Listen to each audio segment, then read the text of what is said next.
All right. So, welcome everyone. I'm going to be streaming commentary on a FFA game.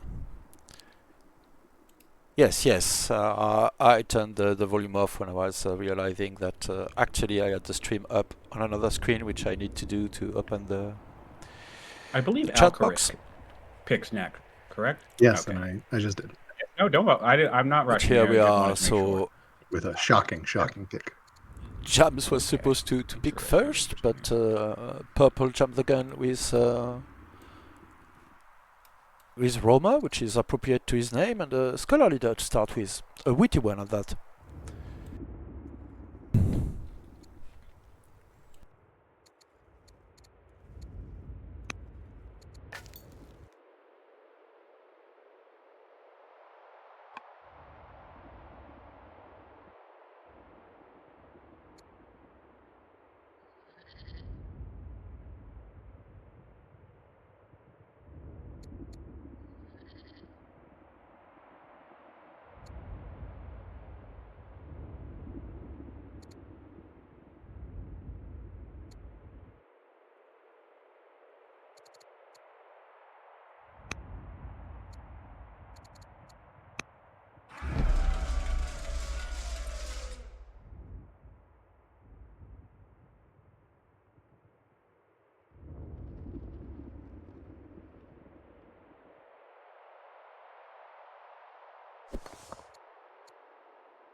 Did we ever decide if we wanted a turn timer on? I'm happy to go either way. I don't believe we decided one. I would recommend let's keep it off and just play by gentlemen's rules. If I think we can just sort of. Oh yeah, Yeah, see. people unlock. Yeah, Yeah. sure. Let's do that. That's fine. Okay, especially with folks not very familiar with networks like myself. I haven't played that much. I really don't want to. I forgot to unmute, so I lower the volume of everyone else. But yes. Someone takes forever though. Oh, is the sound? Can you hear me even when they talk? Oh. Yeah, sorry, I just had not hit it. Let us hope so. So, all right, yes, I was explaining. This is yeah, you can hear everyone because they are all chatting in our Discord call.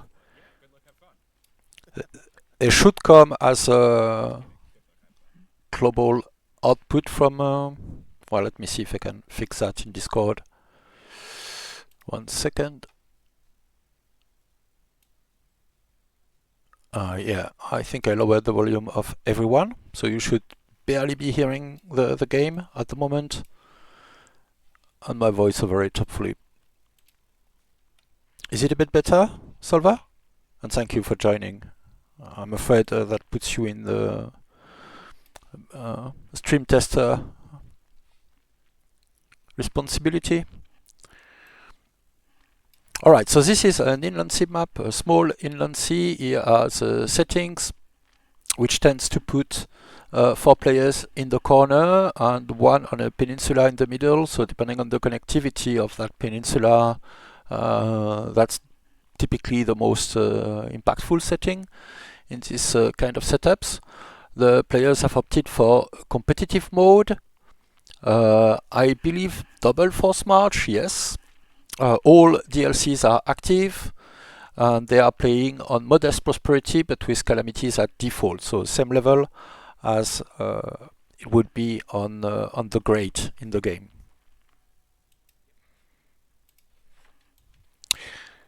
So if we check the start, they are playing simultaneously, so things are evolving.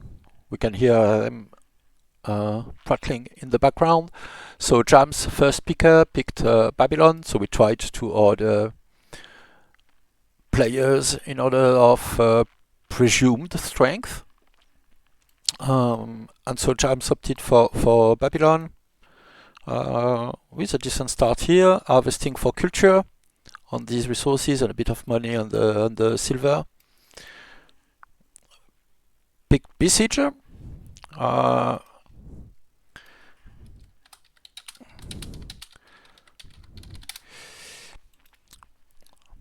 Yes, I am streaming, but since you're all talking a lot, I wasn't intervening there and setting up the stream. So I'm streaming on Mohawk's channel at the moment as an observer, and I was going over the setup and your starts.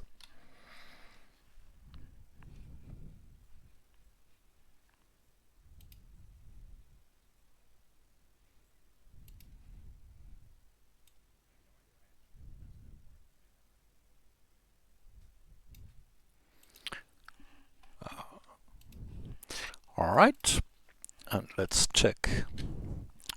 So ThePurpleBullMoose, our newer streamer, picked champions, definitely a strong pick, and is clearing up his first camp in time to prevent any unit spawning. Solid start. Sion is asking if anyone can check this stream to see if it can be heard.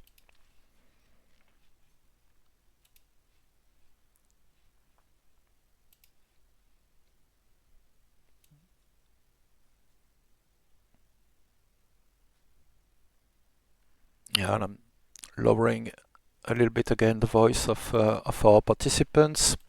So amazing skimmer for Alcaras. So good old skimmer Persia. Order machine. We'll see if he makes use of that. Yeah, he's bought some 10 orders from legitimacy from very early on. We'll see what he does next. Siontific is going with his customary landowners Ati. Definitely one of his favored picks. So even the pearls and fish couldn't lure him to go traders, for instance. But this is an awesome trader seat, so that's probably what he's looking at the moment. The players are playing with Fog of War. I don't have it displayed because I'm an observer, but that is where they are. And Fluffy opted for Kush. He doesn't talk about Kush much, but it's one of his favorite nations, if not his favorite nations, with Carthage, typically. Alright, so clearing out an awesome camp with plenty of marbles. There's another one here, but I don't think he has seen that yet. And he's scouting around and harvesting for money at the moment.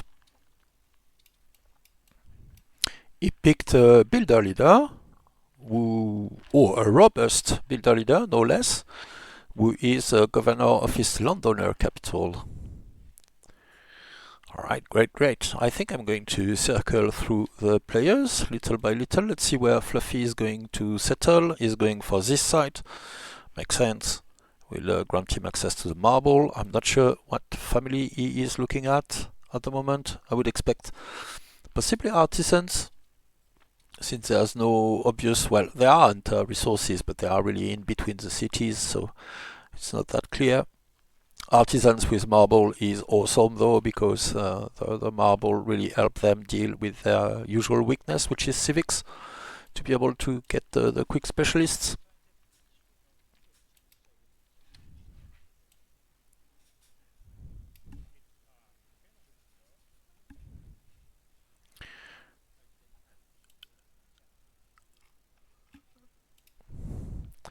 And hello, Heart of Mithril, and hello, Demonchist. We are, or I don't know, I should say that name. I hope I'm not bungling it too badly. Maybe I should post links to our players' channels as well. Let me see if I can do that.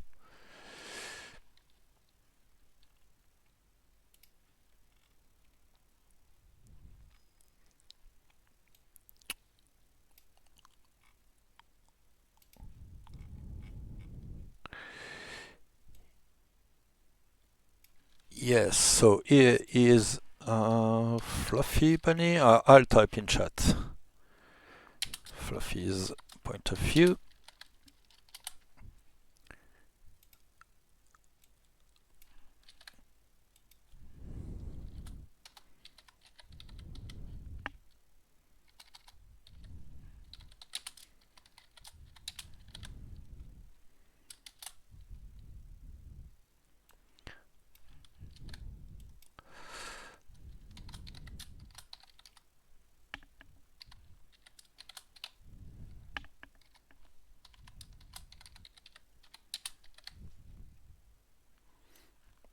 And I believe Jams and Siontific are streaming on YouTube, but I do not know their exact setup, so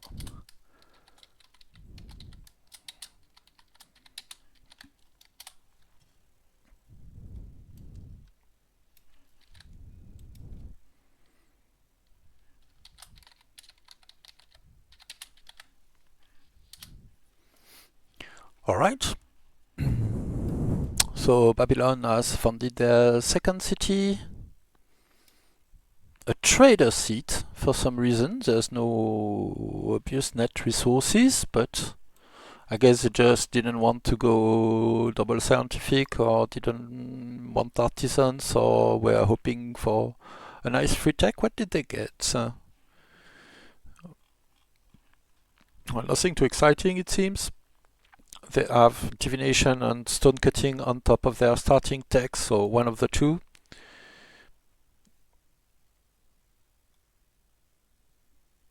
Yeah, not absolutely sure. They cleared an additional camp up there, and they are exploring and finding out about the marble in this spot, which would have been great for a sage start, but that's not where they are. Let's have a look at our newer member and content creator, although joined not much later than Jams, well known for his Reddit guides, ThePurpleBullMoose, going champion statesman for Rome. This site has been cleared but not settled yet. A lot of culture to be had. They are harvesting, perhaps bulldozing, we'll see.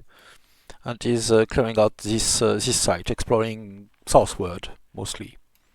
A lot of wine around this spot. Is witty scholar. Well, still exactly that. Not clear what use is making of the scholar yet, but obviously he'll be able to tutor his hair and work with that. I'm still amazed by this 7 wisdom founder. So an additional settler settled the coast with Hunter city, which will make great use of these elephants. So that will be one orders camps, and of course extra orders from the pastures as well as Persia. So that will be awesome. I don't remember if they have starting techs or not. Well, I'm pretty sure they do. Yes, they do. So that's an awesome Hunter site.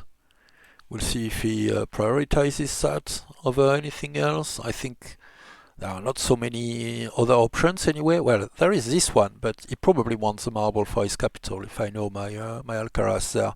So, well, and that's what I would do too, in fairness. And what's Science going for? So indeed, trader seat funded, with a fair going for quick walker, as one does. Another settler getting up. He bought the tile to extend his territory up north. There's awesome tiles up there, so you can get great value of this Londoner seat perk, I should say. The ability to buy tile from the beginning. Hey, Zylene! I think the title isn't updated. It says Duel and Fluffy Stream. Yes, but I cannot update the title because I am barely streaming on the channel, but I don't have the credentials to do that. So that's how it is. That's why we had a generic title for a long time. But yeah, I cannot do it just as I'm streaming as more game, but chatting as Nolegskitten, because I am actually only modding as a the viewer of the stream.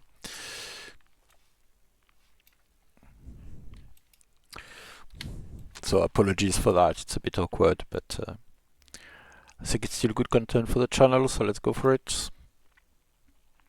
Alright, farmer from Fluffy, a solid start, lots of food. He wants to be able to pump out settlers easily. Will he go for a granary immediately? Oh, he doesn't have administration. I don't remember Kush starting text really. Well, what he has, stone cutting, trapping, divination, so pointedly not administration. So of course, improving the ore mine makes sense. Finishing the clear up, and indeed we are seeing artisans with very quick shrines. 2-turn shrines with just the city. If it was his capital, that would be 1-turn shrines, which indeed we see is made use of with the shrine of Sabomakal here. Harvest party with a scout. Will he go as far north as? Yes, he's seeing the tile, so he's definitely going for the ruin here. Not just trying to clear out the edge of the map with OCD, he can see the ruin from the borders of his capital.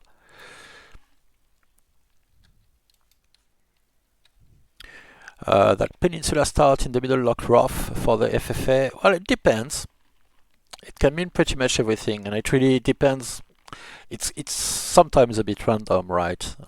If the ThePurpleBullMoose was exploring west instead of south, that would change things quite significantly. Typically, the way the players are connected is why it makes the most sense. So I picked this map because there's limited extension that way, actually, from the peninsula. Siontific and Fluffy are the two strongest players on the map, for sure. The most isolated is Chams, who is the newest players of the bunch. So I've been trying to pay attention to all the map is or isn't connected, and mostly deciding, because this kind of setups is more or less what Inland Sea always provide. So the peninsula might be blocked or not. Often it has only a single entry. Siontific will be able to gain passage with territory. That's not quite the case, but some fishers would do it. So, and that might well be coming from a trader seat. Yeah, but he's going for his farm, his farmer, his granary. So use granary, people. If you don't believe me, believe Sion. Getting a granary for a single farm is a completely valid play, especially if that's a barley farm with a farmer. And the first thing you want to work on is actually your growth, typically. That's why people are going for farms. We are playing with balanced starts, which means everyone starts with a grain, barley or wheat, depending on the start, horses and ore, typically. So that's why they all have ore at their start. The ThePurpleBullMoose is the only one who picked champions to make the most of out of that ore, but still two wheat tiles as well. Alcaras improved his wheat first, of course, not going for the farmer. Possibly he wants the stonecutter. That's kind of a side play, right? If you get stone cutting and you can get the stonecutter, you get more civics to make the farmer more quickly. But on the other hand, you'll typically be lacking the citizens because you didn't go for the farm first. So, of course, it doesn't start with stone cutting, so the question is a bit moot. But I would typically value the farmer over any other kind of rural specialist at the beginning. He's going for shrines quite quickly, though. I don't know if they all intend to be competing for Zoroastrianism. Hasn't been funded, so well, he will be in range of funding quite soon. Sion knows he probably doesn't have a chance compared to, for instance, Kush, who starts with divination. and they also can get the shrines pretty quickly in their second city, because funding artisans will get that down to 2 turns. And he's going for the acolyte straight up in Kerma, not yet in his capital though, as to preserve his expansion capabilities. So he got the ruin. Not sure what kind of events. We are still seeing a robust builder who picked strict at a point of discipline. So good money, paying for everything that's missing. Why is 1 fish resource? Oh, alright. So I suppose you are talking about Siontific second city here. So the extension of the border, when you found, are 2 tiles in all directions from the place the settler is positioned.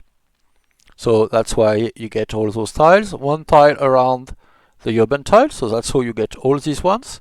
And then it grabs adjacent resources. So from this tile, grab this fish. But a resource tile doesn't chain, meaning that because this one has a fish, it doesn't grab this one. And because this one has a fish, it doesn't grab this one. So that's why it doesn't get in there. Yes, I was going to explain. I understand what you're talking about.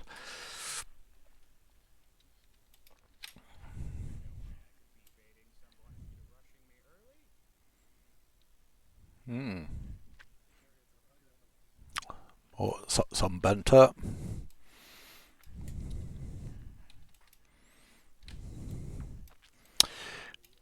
Alright, going for an early second slinger from Alcaras.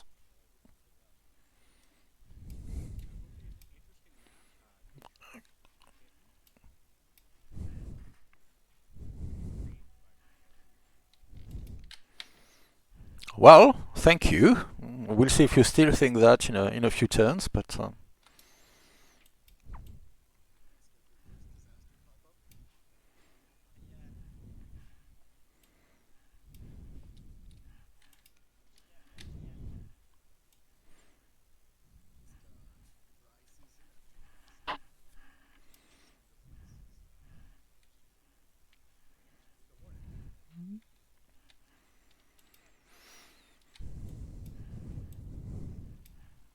alright, third settler from the ThePurpleMoose. We'll see what they do with that.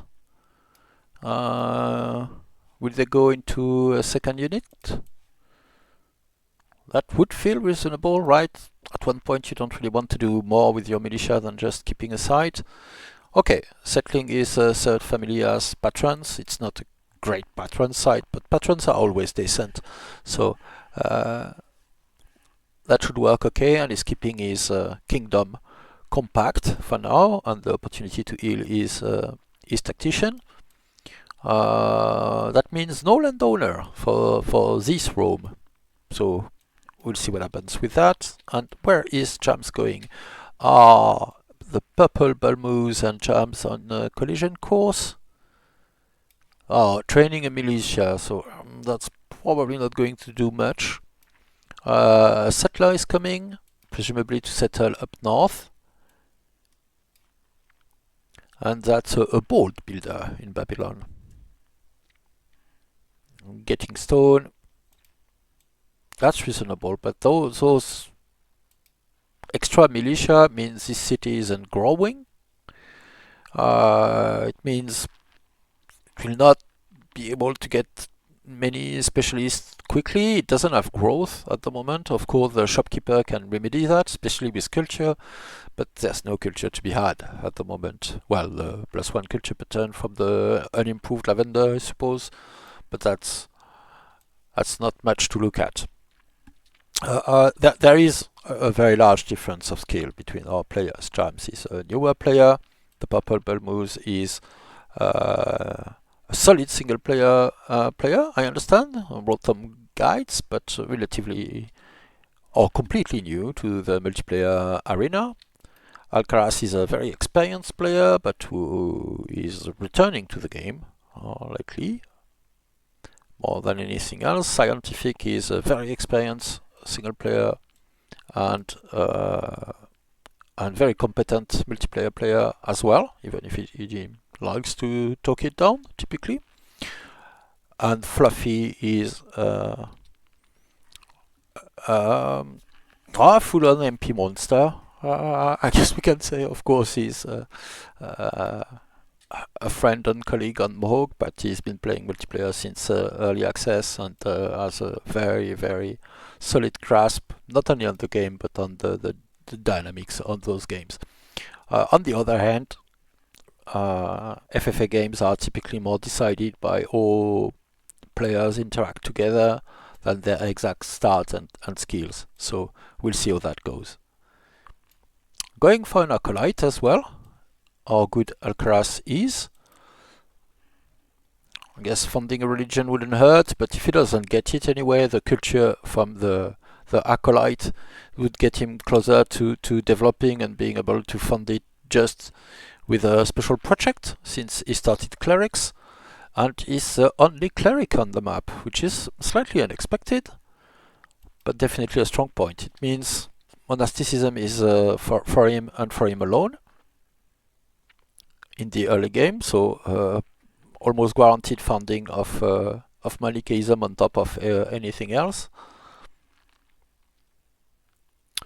Alright, we are seeing another settler out of Fluffy as well as a shrine, as Kush does.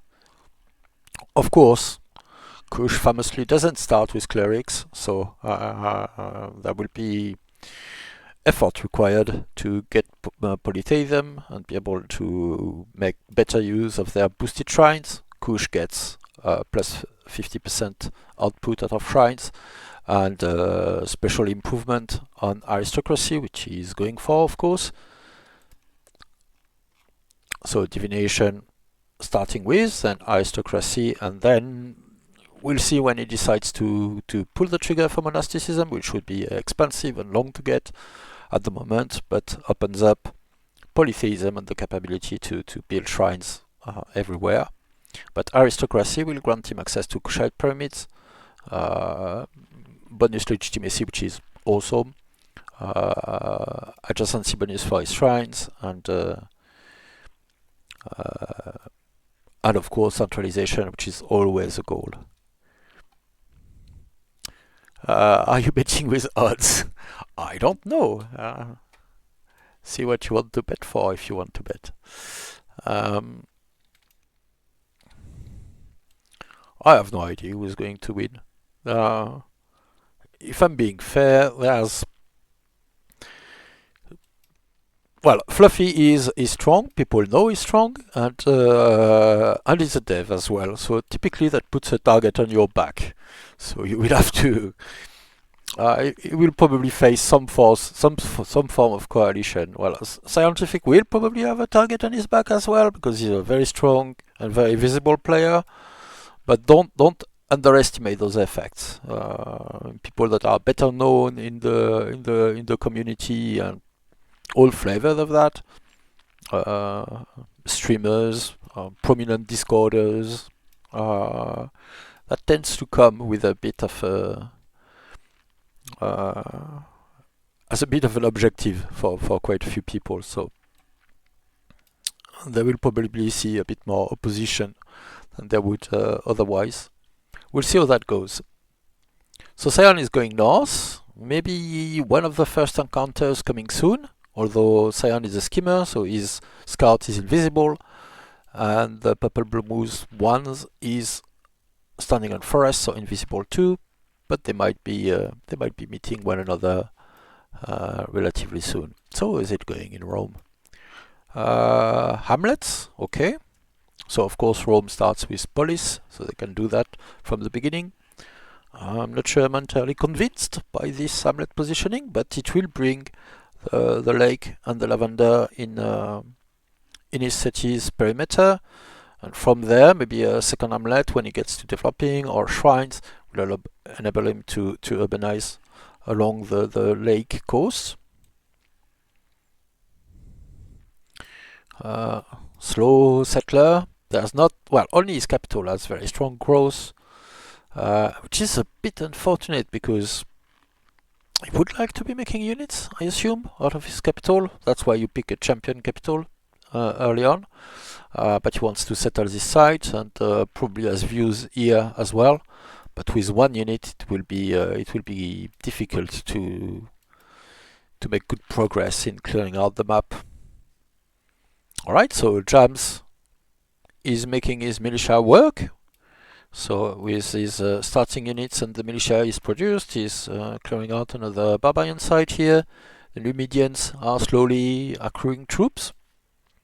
He's not at war with them, but they will raid. He's at war with the Vandals, though. I'm not sure if there are many Vandals left on the map. There's these ones, but they are completely cut off by mountains. So I don't know if they might still be in range of raids. I don't know if raid range is computed accounting for terrain or not. And if they are in range of raid, they might do something silly like go over north or south to raid his assets. So Alcaras is exploring in that direction. I don't know if they've seen one another scout. I presume not, since Alcaras is always hidden as a skimmer. But probably this one was left in the open at least one turn, or they wouldn't be damaged. Let's have a look at our good Alcaraz position. He is influencing someone, probably to gain XP. But also the spouse is on the verge of being pleased.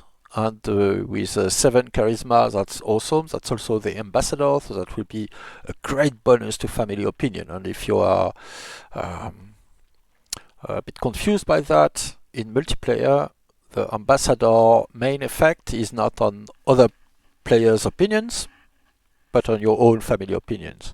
So the opinion game is typically a bit easier because of that. So that will be an awesome benefit here for him.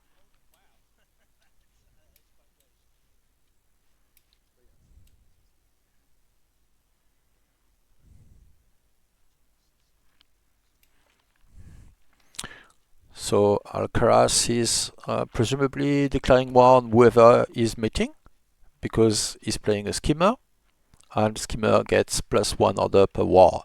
So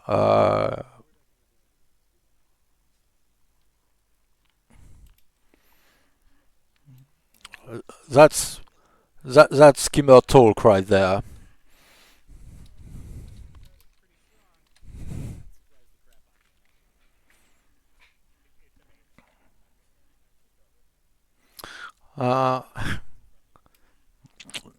Alright, since we are talking of skimmer, so he's a gracious witty skimmer at this point, or Sion is.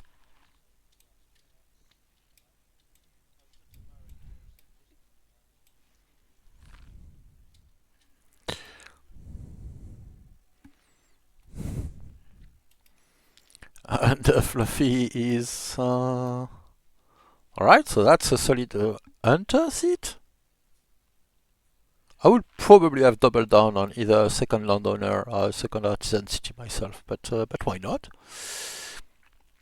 Is it marble craze? Alright, so he had quite a bit of marble around his start, or Fluffy did.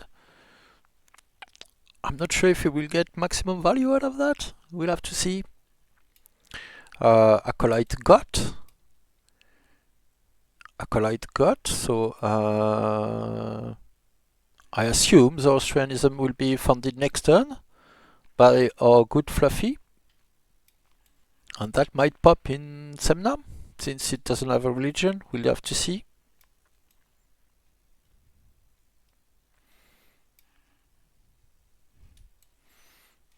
Yeah, alright, so he pumped well, he got a warrior out from an event, I assume, because he's a mercenary, right? He doesn't have a family.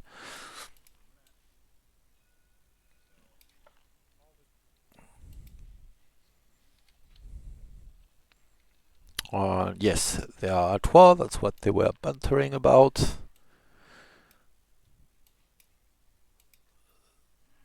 Sion is starting to explore, about to pick a ruin. reassigned his leader as assigned his leader as a general, since he values the builder more in his capital. The -1 turn is often justification enough. So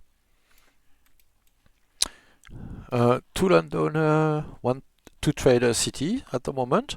So he will have a small discontent penalty for not having enough family seats. So that's a penalty you get when you don't found your seats at the first opportunity, but it goes away when you do. So he's willing to take this penalty on because those are admittedly 2 very strong trader seats, and I'm not sure what he wishes to found. I assume artisans, but this was looking good as a landowner as well. Also for the extra population from having a settler from the same family. So I'm not sure what you mean, Maldita Malita. It goes when you do. What do you mean?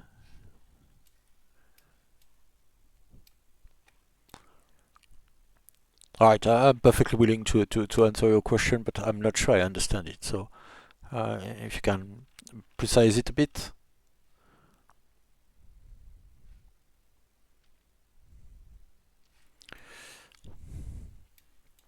Alright, we'll have to see.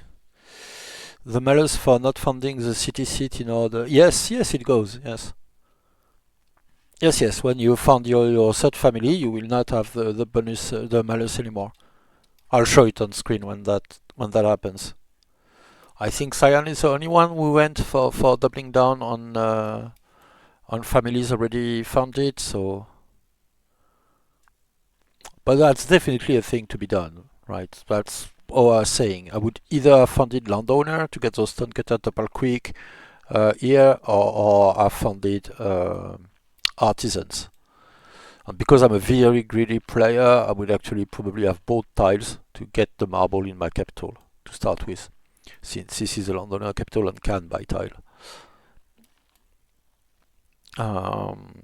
Yeah, he's putting the marble in one place here, but same, I would actually get the stonecutter here and try to get a shrine or something, maybe here, a shrine or a hamlet or whatever. No requirement urban improvement there could be to just like put the marble all in one place. But I'm greedy like that. We'll see if Fluffy follows the same slope. Jams is exploring the Vandal lands here. So he is at war with the Vandals. Alright, pushing a slinger, another slinger out, so a pair of slingers, so he will be a bit stronger soon. His original one is just keeping the site at the moment, and his capital is understandably producing another settler. Yeah, decent economy for now. Slightly slower than the other players on in terms of expansion, with 3 cities. ThePurpleBullMoose is on 3 cities too, but his settler is out and is up to spearmen. He got phalanx. I see a spearman, another spearman in the work up here. So it looks to be going for the traditional north of the tech tree pass towards citizenship and scholarship and all the goodness, and you get phalanx along the way. As Rome starting with police, forestry is also a possibility to get your wood economy earlier than usual, and he's going for that at the moment. And the bonus archer might do him good as well. But yeah, looking at the terrain, trapping, there's no trapping resources in sight. Forestry gets him closer to land consolidation to make good use of those tiles, in particular champions, I'm pretty sure from memory, like wine and statesman too. So that's good. He has plenty of land consolidation resources that would be great research. So that's probably where he's going. We'll see if we can pick his mind after the game, or if he confirms our suspicions. But that's 1, 2, 3, 4, 5 groves already, well, grove resources already in his territory, and 2 more here. So in itself, without any additional boost, that would be 10 science right there, which is plus 50% bonus on what he has, and of course it gets further boosted by monasticism and all that, and an additional 4 right here. Right now, who do you think is in better position? I think no one is in better position at the moment. That will depend when they meet more than anything else. So Alcaras here is on 3 cities, funded some form of well, marble statesman, which is always strong. So he didn't gobble all the marble in his capital, but that will be an awesome civics bump, this city, with just a marble. We'll have to see what happens with that. He's scouting toward the Vandals, so it might meet jams relatively soon. Has to be prudent with his slinger. Does he have a hero lying around? No. So we'll see what that does, but yeah, there's a little bit of margin that should be okay. We'll have to see. Is he opting for the border boost, I wonder? I think I would in those circumstances, but I'm not entirely sure. This isn't bad, in particular. Grabbing those resources is good, but any other rancher would do it, and he might want a rancher. Going for Judaism as Persia is solid. And our good Sion is going for a rancher. So he's making a side play for Judaism as well, because Ati also starts with husbandry, but I'm saying side play because typically you want to do that with landowners who get quick rural specialists, and indeed he is queuing a rancher right after the warrior here, so that would be 3 turns and 4 turns from Ugarit. So people are starting to work toward their religion. Of course, Zoroastrianism was funded from Fluffy. We were looking at that a moment ago. But that's strong. It's always good to be securing an early religion, and especially as Kush. So he will want to go aristocracy quickly. He's going labor force for now. Probably want the order from navigation in particular. Got some slums in Kerma. And he's slowly clearing out additional camps with 3 cities at the moment, settler coming out. And yeah, not sure what he wants to do. Sion will have found him out, but his scout is invisible, of course, as a skimmer.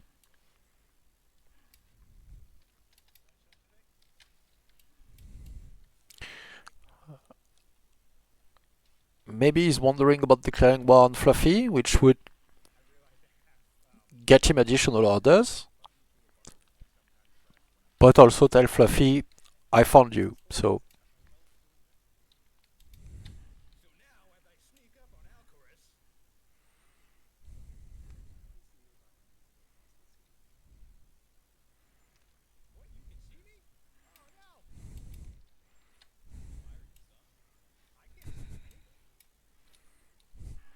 They are all lying, all.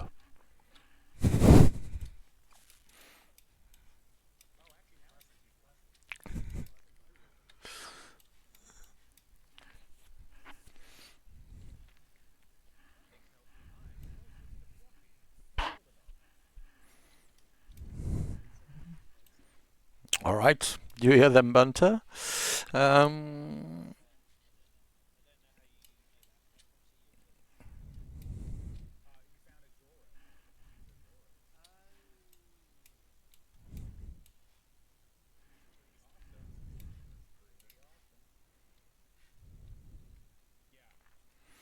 All right, great opinion management from our Roman leader. Yes, from our Roman leader. Let's see across all players how that goes. I lost my shortcut to switch to players without having to click on it, so let's see how that goes. Yeah, two family pleased and one cautious as well for Jam. So things are going okay. He's getting his slinger pair operational. This guy isn't moving at the moment. It's a barbarian, so unless he sees a target, he will not be going for anyone. What did he do tech-wise? Alright, so this is starting techs for Babylon as well as trapping. So he went for military drill, so he will have the opportunity to make barracks and divinations. So a few opportunities for urban specialists. Stone cutting, of course. You always want stone cutting and iron working, but not much progress toward unlocking laws. Only the starting pair that you had from rhetoric, and not much progress toward, well, navigation for serfdom or colonies. Both are good, and the scholarship line as well with Phalanx citizenship scholarship. So we'll see what he decides to do, but at least all level 1 are unlocked now. You can make warriors, you can make slingers, and that's a worthy objective in itself. Definitely better to be getting some slingers than militia. So how is Alcaras doing for family management? Well, good. Friendly, pleased, and cautious. Of course, these guys, because they're statesmen, are the one he really wants to have friendly if possible, because you get additional civics per opinion level with statesmen. So at the moment they are cautious. He gets +3 civics because it starts counting from the very first level. Let me show that. +4 civics, sorry. So that's furious, angry, upset, and cautious. So 4 level on top of the base. So it's the strongest family for pure civics generation, statesmen. And of course they give additional orders, but Persia simply has all of the order perks. So he's put pings for himself to swap tech. So he's probably gearing up for some. What is he doing exactly? He's saving up the border boost, I assume, but we'll have to see. So he's going drama. And yes, I assume that's what he's doing. He's delaying the border boost by taking another tech and then switching a bit later.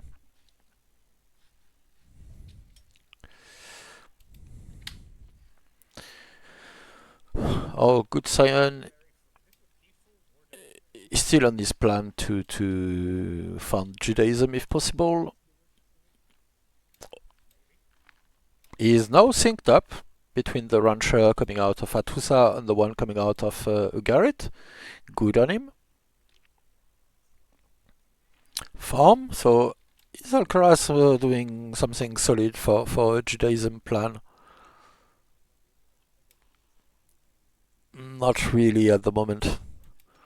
No, I'm not seeing any plans to do that. So we are seeing the pasture here, but no rancher in progress. So Siontific is probably getting Judaism.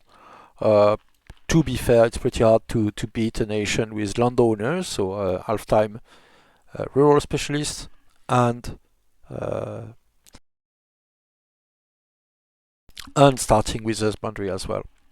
He's going for the free heavy chariot, so some heavy hitting units early on, clearing up the connection point of his peninsula.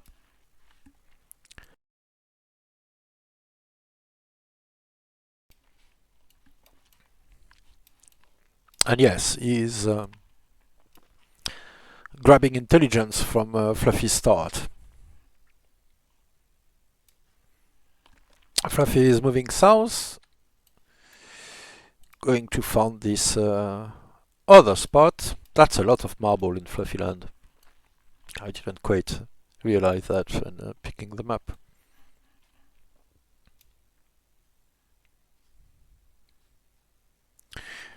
I guess it depended a lot on, well, actually it didn't depend a lot on wherever I was exploring, because the two sides south are marble land, and the two sides the two sides east are marble land as well. So yeah, a bit too strong maybe. For a good fluffy I should have enough team. But oh well, too late. So yeah, I think I don't see any major mistakes. Well, it could be argued that going for militias early was maybe not the best use of action last time from Jam. And yeah, and you kind of want something a bit stronger for money to plop your fare down. So I'm not sure what that is, if that's about where it was founded. But let's say if you had, it's a long way to explore, right? You have to go around the mountains and all that. But he knows about this spot. That would be an awesome trader spot. But I'm not sure if he went for his free spot directly, or if he was in time for clearing to put traders somewhere else. I'm not sure what was the logic there. So he went for the granary farm, but not the farmer. So that's awesome growth still. And yeah, fighting slingers in forest with fighting with slingers against unit in forest is not the best. See what you can do with that. That looks like a very random farm to me. I'm not sure if the point is putting a farmer on it to get that, but don't do it. Don't do that. If you want a farm, it's to make food. It's not to grab another tile. So if you want this tile, put a shrine here, put a hamlet here or here. Do something like that. Use a urban improvement. You don't want to be spending your population, your civics on expanding territory. If you get a specialist on a rural tile, it's because it's a good tile. It's because it has ores, it has a luxury, it's giving you growth, it's giving you civics with stonecutters and marble. Don't get rural specialists just to expand territory. I mean, there are use cases for it, but it's pretty rare. You can typically work without that. So that would be, if I'm trying to pick at mistakes, that's the most striking one I would see. Did I completely misremember? I thought it was a no landowner Rome. I don't know what I was thinking that now, because it is clearly a landowner Rome, just not landowner first. It's champions, statesmen, landowners here. Got a farm. But yeah, that's a resourceless farm, but it's a good farm. It has a bonus from being adjacent to the river, so that's plus 20%. It has a bonus from being adjacent to the volcano, that's another 40%. It's lush, so that's 40%, and of course the pasture when it'll come will be another 40%. So it's just a good farm. So that's a reason to make a farm. But just to expand territory is not good enough as a reason typically. So this city will grab some culture just from having 3 culture resources in its land. 2 wheat will make for awesome growth, and that's a pretty decent landowner spot for sure. And landowners want to have more families, so the first one. So it's a good idea typically to either fund the second landowner city right away if your capital was landowner, or to give them a second spot in quick succession with the first.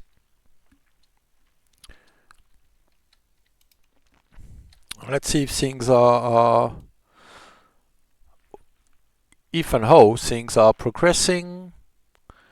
So Sion clear cut the forest out of his territory here. I assumes he consider he has growth enough in his capital that he doesn't want the barley there, which is slightly surprising. Or he plans to do it with a urban tile.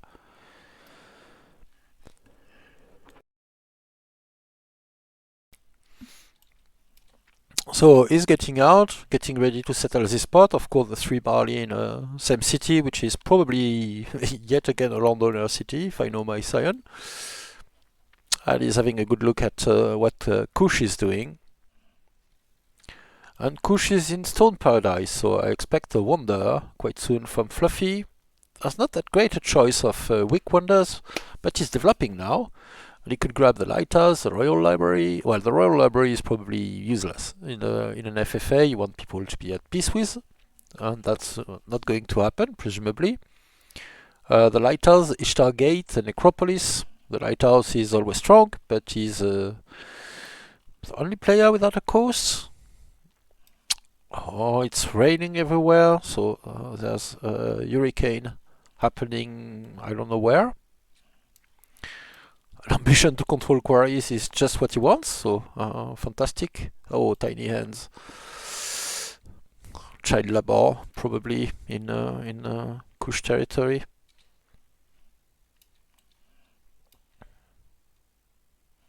So what did he opt for?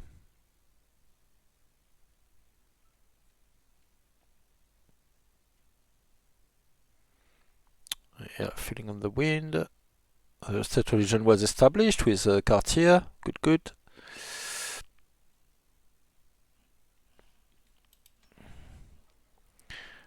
And what are we seeing? Indeed, child labor is up. Every time, yeah. It's a thing, right? Right, Thracians to the south, so he's at war with his tribes, as one does. Haven't cleared up this spot. He doesn't look too interested in the coastline. Well, he hasn't picked traders to start with.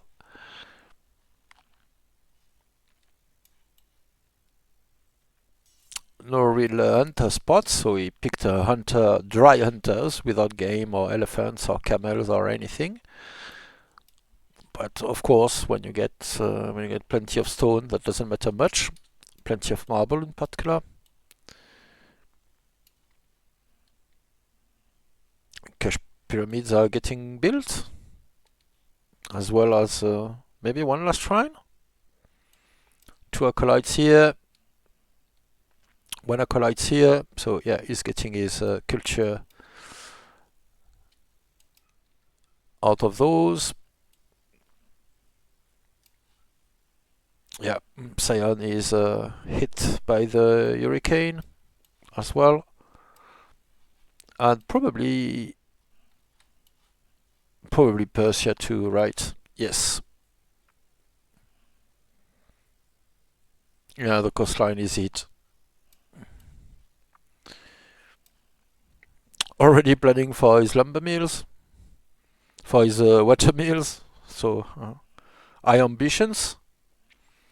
These workers are apparently the palace dandies, and they are working on an additional shrine. So this is the Sun Shrine, so providing half an order, which is excellent. As I was saying, Persia gets all the order perks, so including the order shrine, and he could adopt polytheism very early, of course, because he has clerics, so he has monasticism from the beginning of the game. The only player on the map to have gone for this perk, which slightly surprises me, but is not so strange either. Am I giving orders to his worker for some reason? I hope not. So he's going for the religion directly. Well, just as good, because he probably has no chance securing Judaism. Well, Judaism already fell to Siontific, so Fluffy and Siontific securing the early religion. An eloquent romantic hair. Alright, this very decent stats already, so that was quite a bit of tutoring, I have to assume, without an archetype. And his queen is now up to 9 wisdom, no less. So that's, around 20 science production from Justice Queen as a governor and the raw science generation. Inspiring. Might help as well, because one thing Persia is not also much is generating culture, so this will be some help. And alright, slingers are very hard, but the settler is going to help them by funding a city here, so they will be able to heal. What about heirs in general? So our Babylon is still a builder,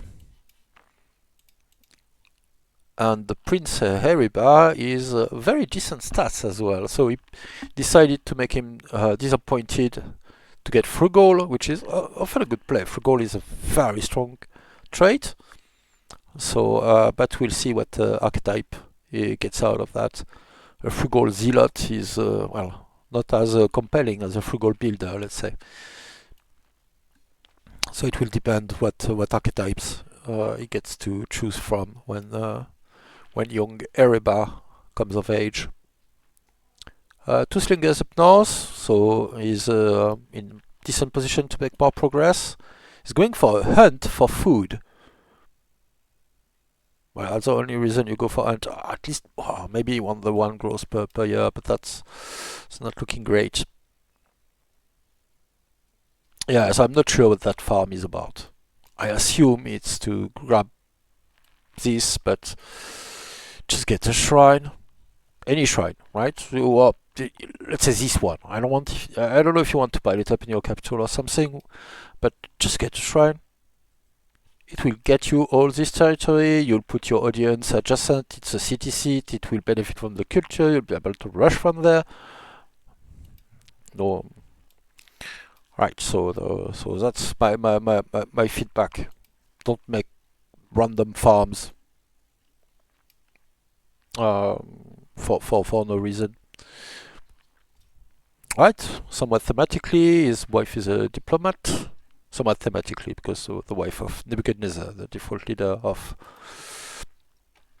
Babylon, is a diplomat as well, Amitis. Does found religion get the religion in order? It is 50%. It's 50%, I'm pretty sure.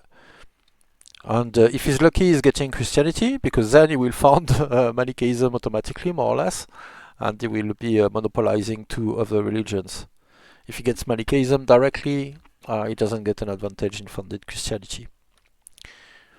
I'm pretty sure it's 50-50 at the moment, assuming no one founds another religion, but that's quite unlikely because you need metaphysics to found Christianity,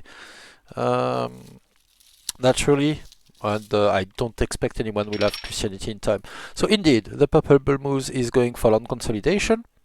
More land consolidation resources in his fifth city, so he's expanding the quickest at the moment, and accordingly is at the top of the victory of the score. Opportunity for another grove here, opportunities for some more here. So I put a miner here to get the gold, to get the additional wine. But of course, it's always compelling to just start with the farms for the growth, so additional citizens. And it's not like landowner farms are bad, so we'll see what he does. He's sending another settler to grab the coastal sites, of course, very sensible, and starts with a farm indeed. He has unlocked lumber mill, but hasn't done anything out with it yet. He's just grabbing a good pair of farms here. His food isn't awesome. Has it gone for? You want administration, my man. You want administration to boost these farms, get the growth. That would do you good. Granaries are good. This said, he has phalanx, so he's the first one to level 5 units. He has forestry, so possibility for the free archer, possibility to get wood very early.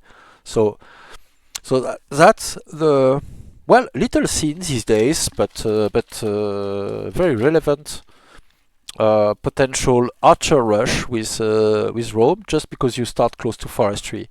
So you can potentially play for, you start with police, so you beeline composite bow, and you get forestry whenever you need to, because it will often be on offer. and go for archers that way. For the wood, a bit of a side one, but it can work. Spearmen, of course, are very efficient too, so he's cleaning up his surrounding quite efficiently, as one does, starting with champions. And it appears he went directly for the city sites, ignoring the barbarians around, and I do approve of that play. That's typically the better way to go around it, because now we can deal with all those idiots who don't have the camp defense bonus, and more importantly, they don't spawn any more aggressors. So let's see. Alcaras, what's happening? So healing his slingers, yeah, he stretched them out a bit. 4 city sites, first chariot. So this is an event one, I have to assume, since they're mercenary. And Fluffy has found Alcaraz border with a very poor health scout. He is in contact with everyone, so he declared war on everyone. So yes, let's look at that. So that's plus 23 order generation with his workers busy. Let's compare it with other players. So James is on plus 13, so 10 fewer than Persia. Rome is on plus 13, so 10 fewer than Persia. Hatti is on plus 13. And Kush is on plus 15. So that's almost 10 orders over everyone.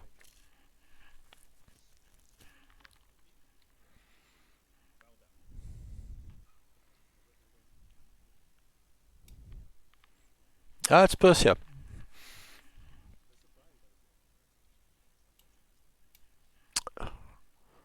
I was surprised too. I commented a bit upon that, yeah.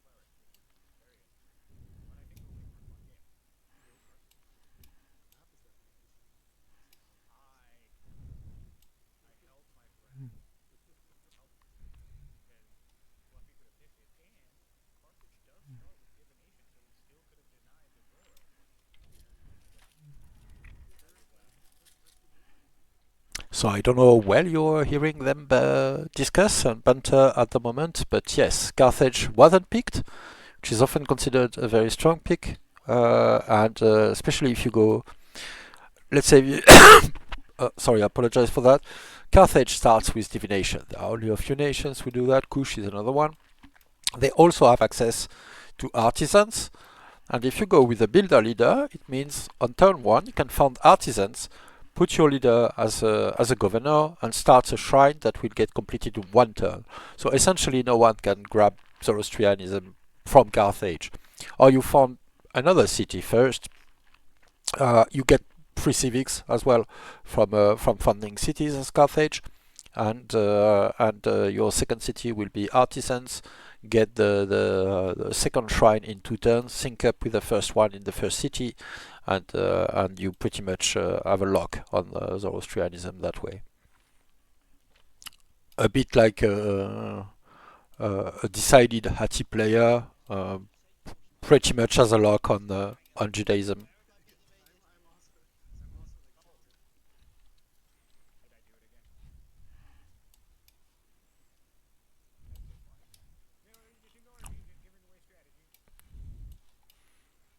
So 5 cities as well for Sion, now competing with the ThePurpleBullMoose on number of cities.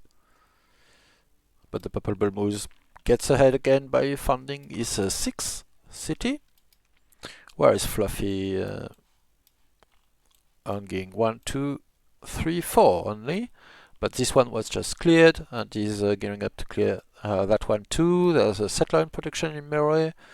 Other cities are mostly done with whatever they were doing. And yes, of course, he's piling up workers because he has a builder leader.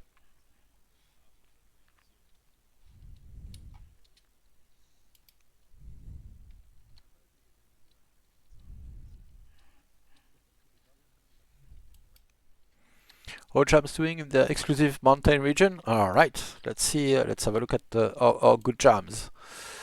So he's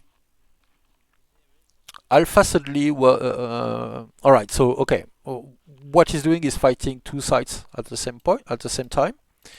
So with his slingers and militia here, and with a single militia and a slinger here. So he kind of has to do that, because he wants this spot, which is awesome. But if you can, if it's an option, it's often better to keep your army groups in one place. Sure, you're maybe taking damage somewhere else, but you can just tank the damage somewhere else. Also, if you're leaving just 2 HP on a unit, you can probably just get a bit closer with your slingers and get more. Kill it in one go, but that's an awesome spot. He also, he has picked all 3 families, but he has a trader option, so he can make that a trader family, which would be great. He's getting raided by vandals. Well, oh no, they look to be barbarians, so they're not like raiders from this spot.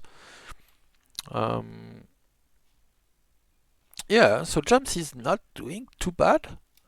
Although I question the plays at Opis, the random farm, the level 1 hunt.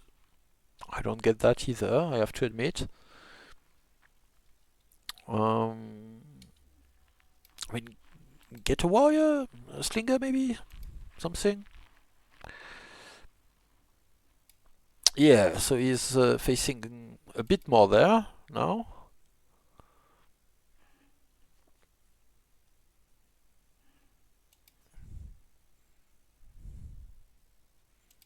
Does he kill? Yeah, well, I can kill this one. That's not super exciting, because that's the one doing a lot of damage, because he's melee, so doesn't care about the forest. So redirecting his warrior. A bit confused. Is our good Jam. But he's clearing out this camp, if he doesn't forget to spend all his orders on anything. Yes, please remember, this is a network multiplayer game, so there's no undo. And they're not playing on a timer, but typically you want to keep the game rolling for everyone else and playing relatively quickly. Oh, someone has an earthquake. Is that the ThePurpleBullMoose commenting upon that? Oh yes. Big earthquake in Rome. Not too much damage, look like, at the moment. Of course, his units are taking damage and everything, but yeah, hit by a nasty earthquake.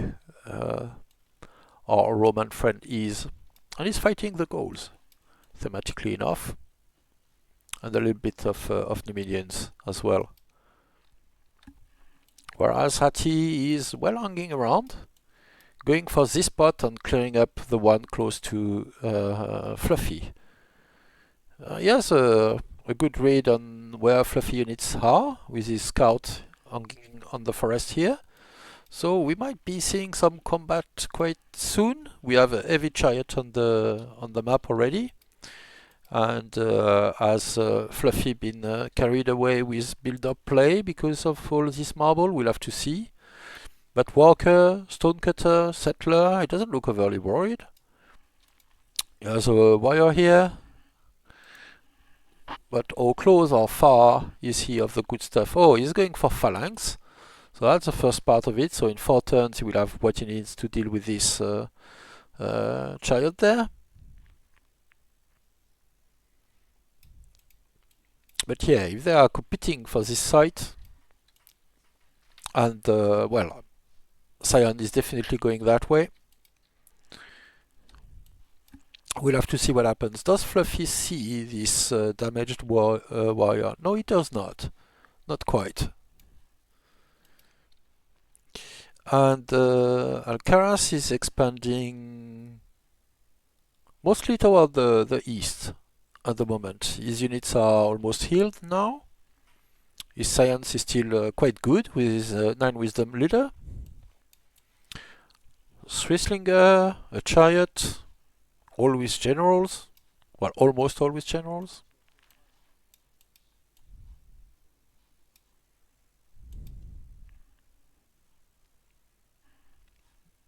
And yeah, additional settlers. So looks like he wants to go west. So might meet. Well, Jams is just going around the mountains. There's more, of course, but they might end up meeting somewhere around here. Free settler card unlocked with drama. Did Alcaras remember to swap? To switch his turns? He didn't go for the border boost, so I'm pretty sure he would have this turn in this territory. So either he forgot or he changed plans. Or he was talking about a different tech swap entirely. With his self notes. He has met everyone, as schemers do.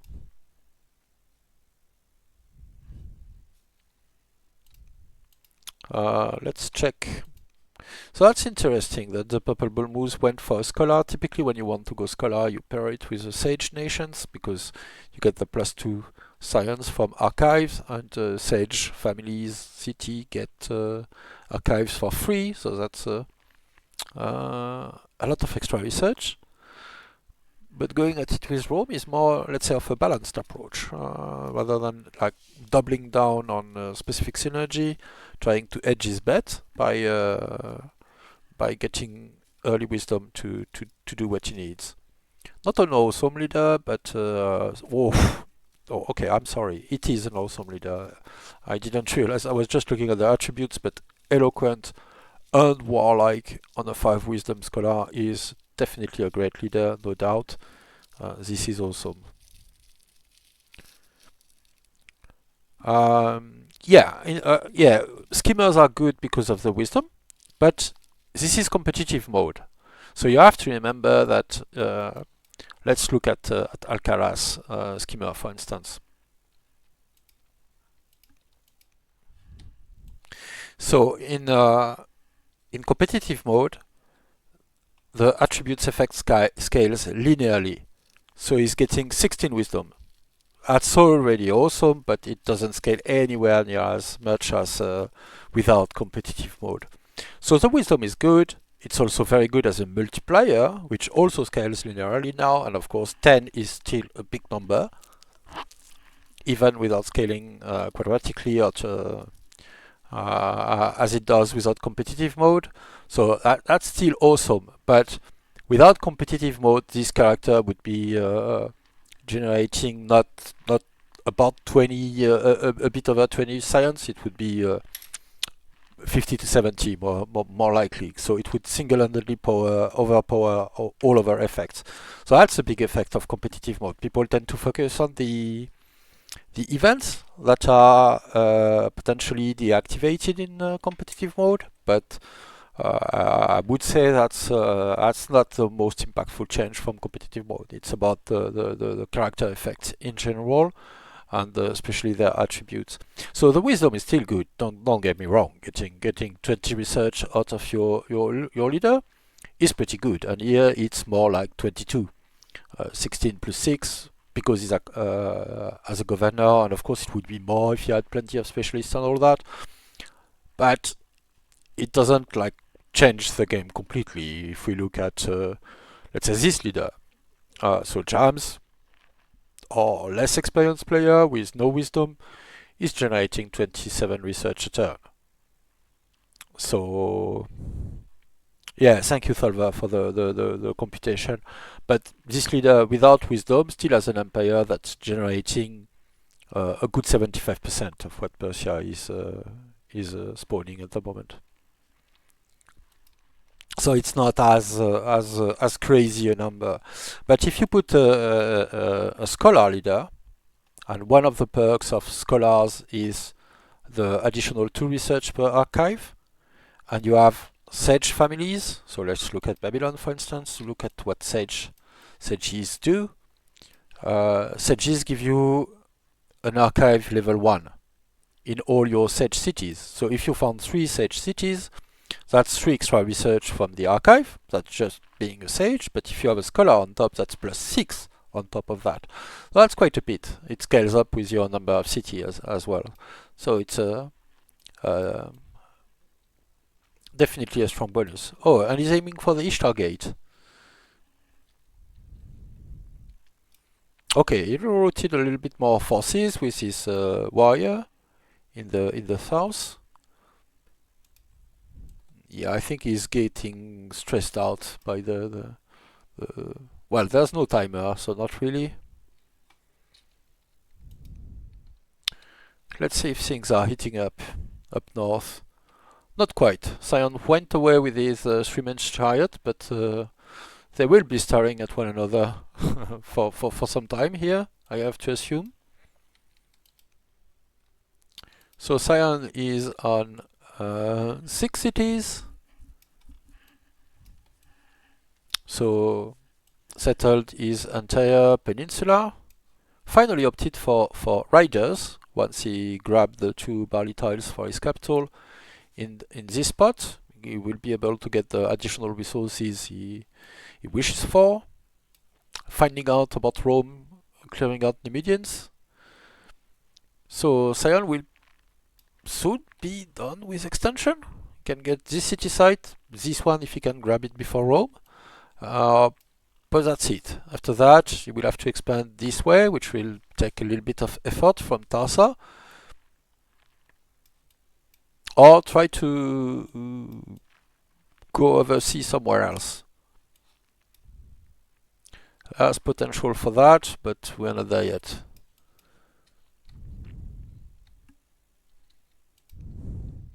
Oh, is Fluffy reacting? Not overreacting, so just putting generals on everything, preparing for phalanx, I assume. Clearing out this spot. Settler, Walker, yeah, settler for this spot definitely. And he has quite a bit of room to expand still toward the south, especially as Alcaras went predominantly east for his own exploration and clearing efforts. Oh, hello, Ross. Welcome, welcome. We are looking at an exciting free-for-all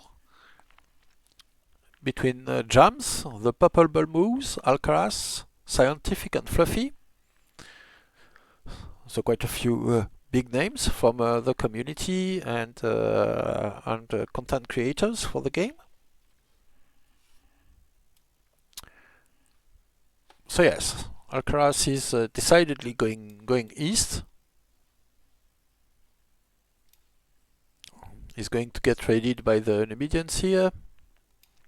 Probably by these Thracians as well. No, they are going for Fluffy instead. So they can raid from quite a distance.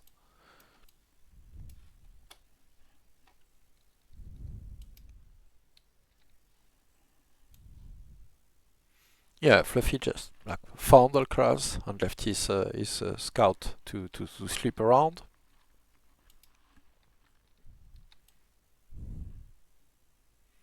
Yeah, looks like this is Roman, although there's a rebel event in Rome apparently. Well, in Florencia. What happened? Alright, so Alcaraz got both Christianity and Manichaeism. So I assume he funded Christianity with his project, and the turn after, if the religion spread. So now there are 2 Jewish and 2, well, there are Jewish cities on the map and 2 Christian cities. No, I think it's Zoro Jewish. Let me check.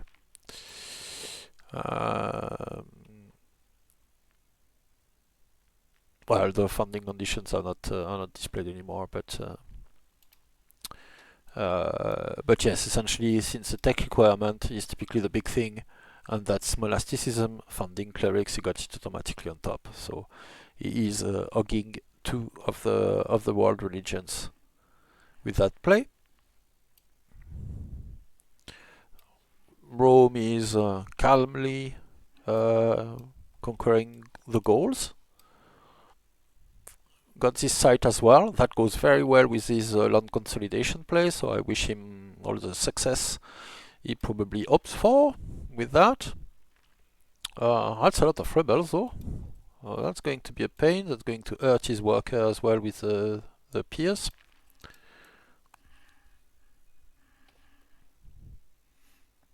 But he probably wants to keep his peers around, especially seeing the heavy chariot ready to move in.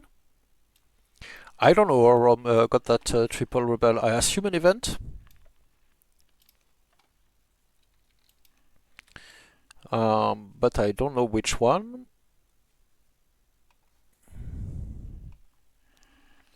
Florencia burning. So I assume that's the one, but I don't know. I don't know them by heart, so I wouldn't be able to say. Alright, so I assume these are plans to sprawl in terms of urban improvement placement, probably, but I don't know. Tribal confederation. Oh, that might have something to do with it as well. So I wish he heals in place to deter from doing something with that against these units, and yeah, he has to start to deal with this situation as well, of course, very clearly, very obviously. I assume this spearman is going in that direction too for the same reasons. He's done a good job of connecting his cities.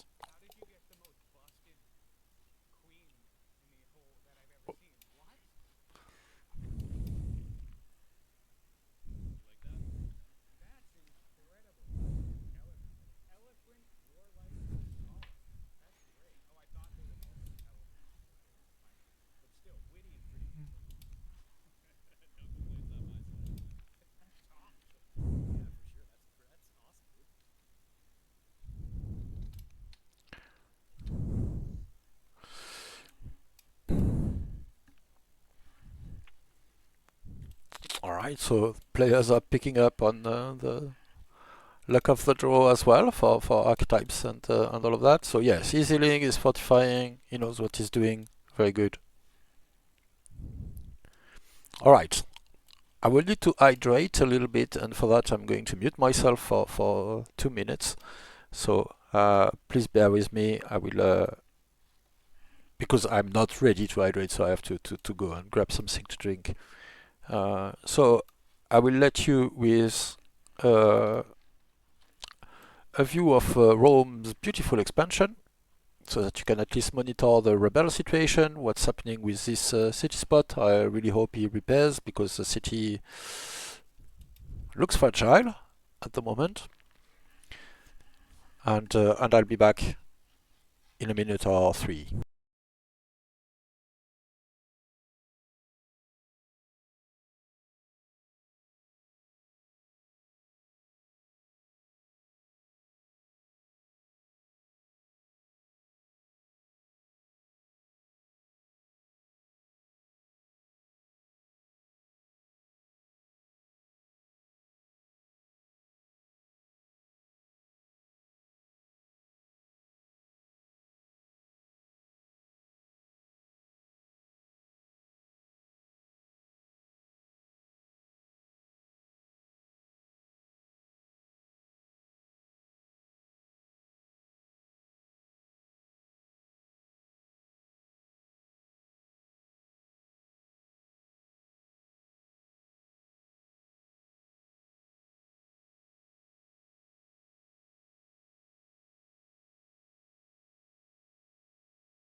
What's that he plan? Well, of course I cannot speak for Siontific, but yes, he has enemies in 2 directions.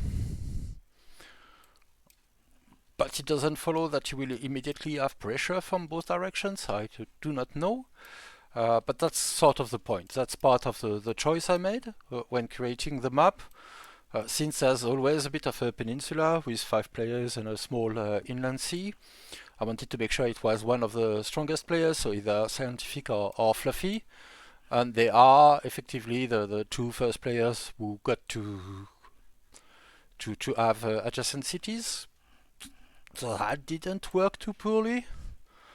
And the Purple Moose expanded, well, both ways, really, but established some decent territory in there, so it will depend how, well, as always in FFA, on how people work together, and we'll see how that goes. In Cloud FFA, typically there's a lot of diplomacy going on with. So he went for Portcullis quite early, Chancellor Portcullis.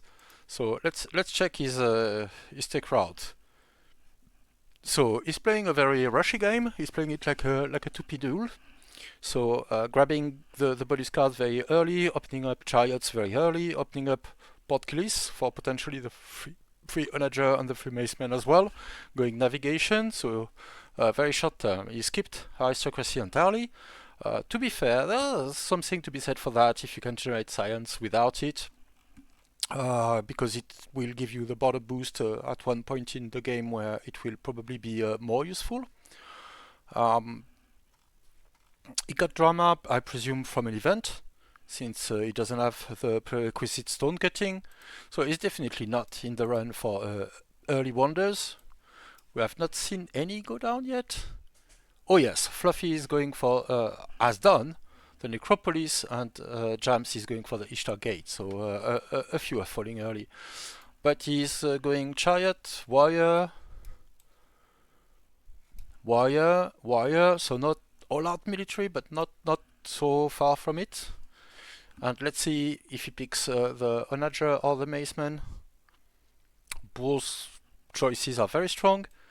The ThePurpleBullMoose funded champions in this seat, so they're at plus 50% defense, and they will complete walls in time. So that's a solid anchor as a city. I'll check what it looks like from the ThePurpleBullMoose perspective. So yes, as always, all of that. He lost the city, so he didn't defend it directly with the unit. He's getting militia for his trouble.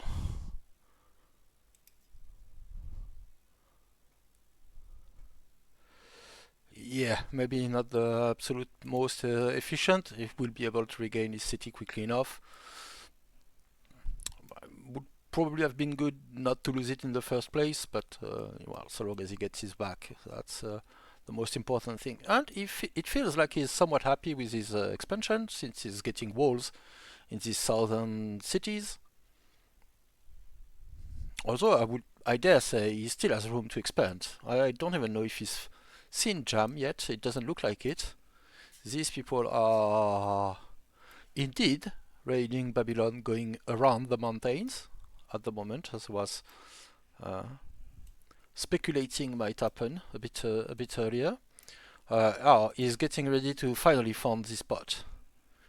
And I'm not sure if he knows about buying orders, but I would definitely buy an order to settle it this turn rather than the next one. So you can spend 100 training to buy an order. He cleared out the Nubidian South site in his south. So I'd say it's not too bad a situation. I don't understand his pick choices in Opis, additional scouts. Indeed, he went for a farmer, so that was all for the tile expansion and getting to connect the city with roads. To be fair, he didn't have a very strong. There's no hugely useful rivers here, but to connect to this city, if what he wants is connection, not unit movement, he could have connected directly to the river, and then that connects to this city, this one. It's often a decent idea in the early game to look at rivers to see where you should expand. For instance, so long as you connect this city, this one would be connected too, so that's potentially a reason to expand toward that direction.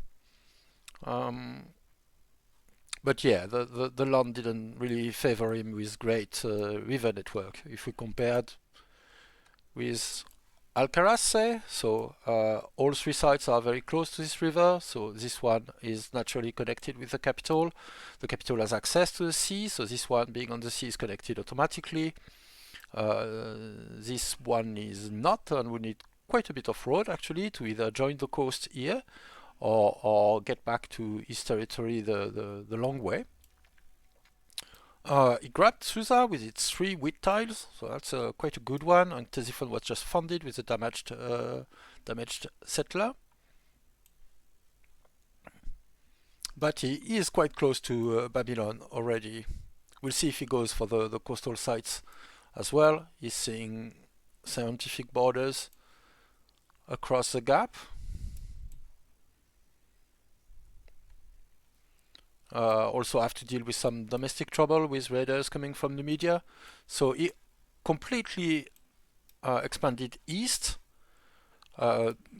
which maybe is a completely understood plan to leverage the mountains to limit the potential for aggression coming from the west and north. But yes, leads to interesting situation because he's getting raided from the west, where his troops are naturally where he's expanding, so bunched up, ready to strike at the Vandals, presumably. So Aschams settled his city. He's hesitating a bit. Here it is, Trader City, yes. And yeah, getting ready to finish the cleanup. So yeah, more work needed to connect. We'll see how that goes. A garrison going up in Opis. Decent choice for orders, but it doesn't seem to have navigation and is really hurting for orders. So a garrison is 0.5 orders, serfdom is 5 orders. It's 10 garrisons worth of order. So if that is your main problem, that's something to look at for sure. He will have a wonder in not too long, in 2 turns. I don't think he's gone for his kingship shrine. So that will be an extra order if he builds it adjacent to his wonder. We'll see if he does that. Settler coming up for this spot. Good. He's getting a miner, a gem miner. Okay. So yeah, that's 2 rural specialists. So of course you get an extra science for any specialist as a sage. But you still get an extra one from any apprentice specialist on urban tiles, and you get an additional one from adopting constitution if it goes that way, and that's a route that is quite open to Babylonia because they start with rhetoric, so they need divination, aristocracy, but they already have half the prerequisite for sovereignty. But he's a bit random in his tech selection, so all techs are good. But it seems like there's not that much of a plan, maybe. And Phalanx is good for sure. Maybe navigation would make his life easier.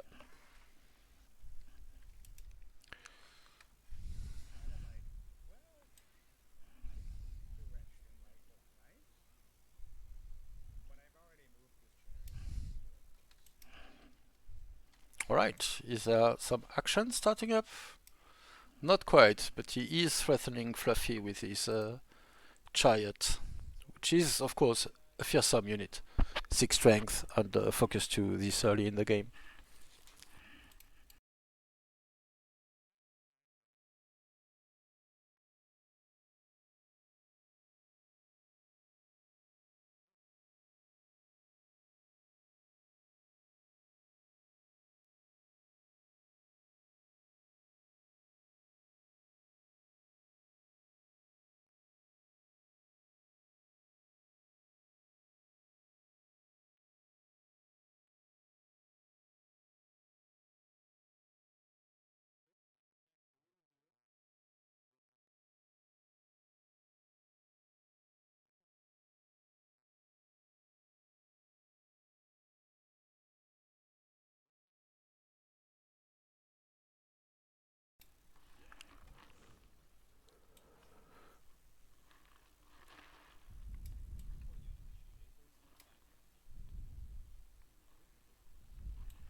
Well, and robust and swift, to be fair, but yes.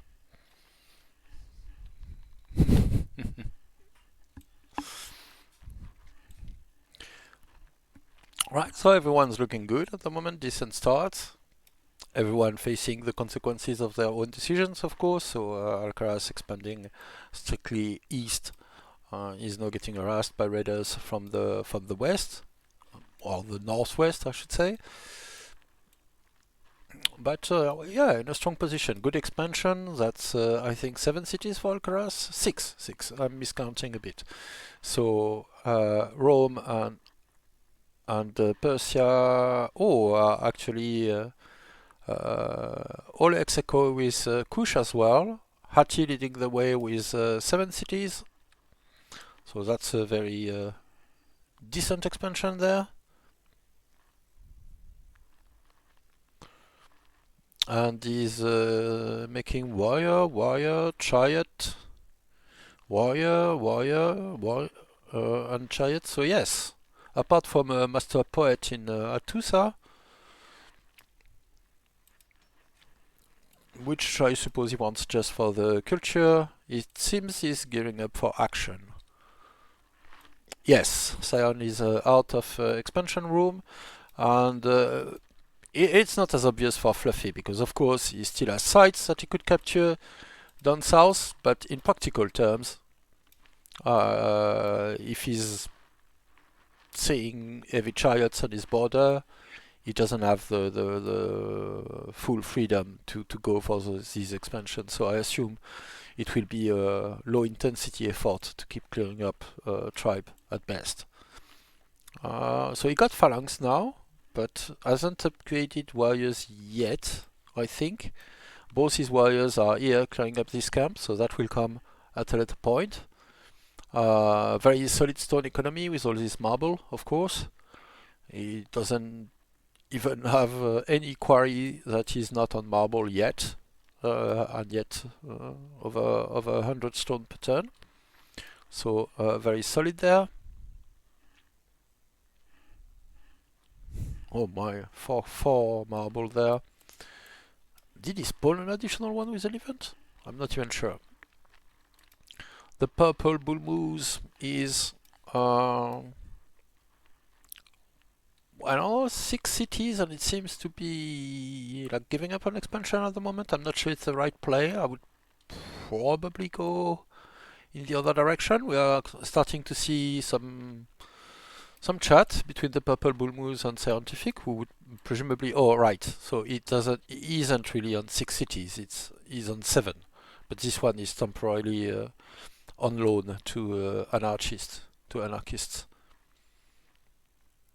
And Fluffy and ThePurpleBullMoose are also chatting together. So let's see. History.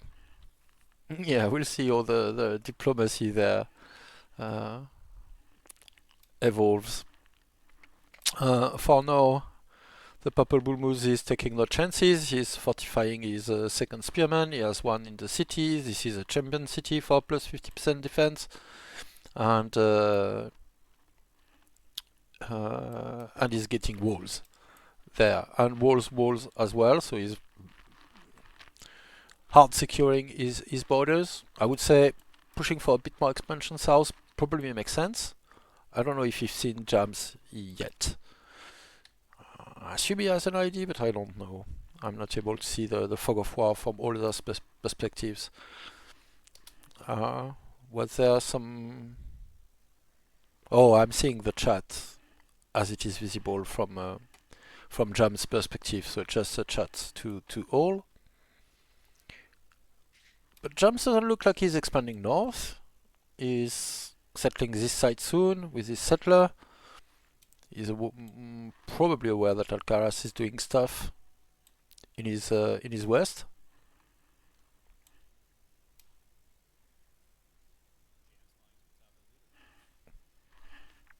With his wonder. So yes, he completed the Ishtar Gate, got developed in all his cities, plus 100 culture per city in each city with Ishtar Gate, so propulsed him to the top of the leaderboard with additional victory points from the wonder itself, of course.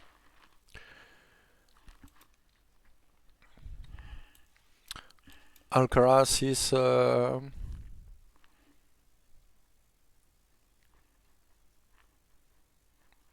well at war with everyone, as one does with a skimmer leader, and is clearing up an additional camp, of course. Yep. Oh, got a free warrior for his trouble. Excellent. And yeah, doing some cleanup in his backline as well. But that's his 7th city coming up. Parsa is catching up on the Stonecutter. Yeah, so Parsa has been doing settler work essentially, and workers from the beginning. There's still one population, well, 2 population, one specialist, and that's it. Second specialist, a Stonecutter, will help. I would say really wants the farmer to push his growth, and the monk, of course. He got his monastery, so that's a mythology monastery for you. So mythology grants +4 culture to monastery, and of course this is a cleric city, so this is a double output monastery. So 4 research, 8 culture, awesome. Also, as Persia, it starts with Sun Shrine, Order Shrine, which is half an order per shrine. You typically want to pop that everywhere, because it's half the benefit from monasticism, from monotheism, and you can always switch to monotheism later if you want on top. So he's getting his shrine as a fairly decent priority. He has it in all 3 starting cities, and I assume he will be getting more soon enough. Some hunter shrine here as well is planned. And also it going for Couchette friends. Alright, so Fluffy and Bullmoose are ThePurpleBullMoose, sorry. ThePurpleBullMoose are chatting about Sion. Alright, so Sion is between the ThePurpleBullMoose and Fluffy indeed. We are seeing quite a few units. We are seeing the Freemacemen from Portcullis here. So Siontific is gearing up for violence, as one might expect. Okay, this camp is cleared. A little bit of cleanup to be done with an extra serving of Thracian here. Some more Thracian in the way, and dealing with raiders from the south as well. Thracian raiders. He's getting up his pyramids for an awesome, I don't know yet, shrine here, because he doesn't have monasticism, so he really wants polytheism, but cannot get it yet. So that's 400 research texts. That would be well over 10 turns if he get there, and of course it's in competition with all the rest, right? Navigation, everything. He wants drama, presumably for the free settler at the moment, and we'll see where he gets from there. Yeah, I don't know. Yeah. Drama and the free settler sounds cool. Administration is not stupid. It would cycle his tech choice quicker for an earlier polytheism, and that would benefit his farms in his capital quite a bit. He got the farmer as well, so a granary would do him good. I think he forgot that he can buy tiles because he's a landowner. Certainly looks like it. I don't think he made any use of that ability so far, but he could have grabbed the elephant for half order way earlier. I could at least harvest it for money. But yeah, understandably, he has quite a few competing priorities, joining up his cities, connecting everything, and trying to see how he will bring back his troops from this spot. This is an awesome trader spot, but too late for traders. He has opted out of it by selecting artisans, hunters, and landowners. But this would still be an excellent spot for anyone. That's still a lot of money, good resources. Could justify hunter spot just for the elephant. Could make it landowner to get the specialist early.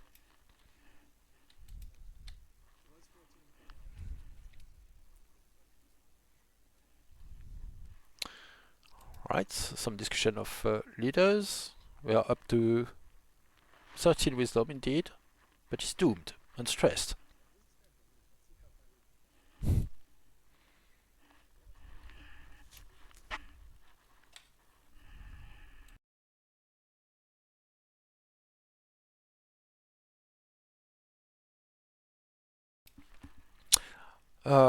Yes, indeed, you saw correctly. Alcaras is the first to follow, I believe, with slavery, centralization, serfdom, and polytheism.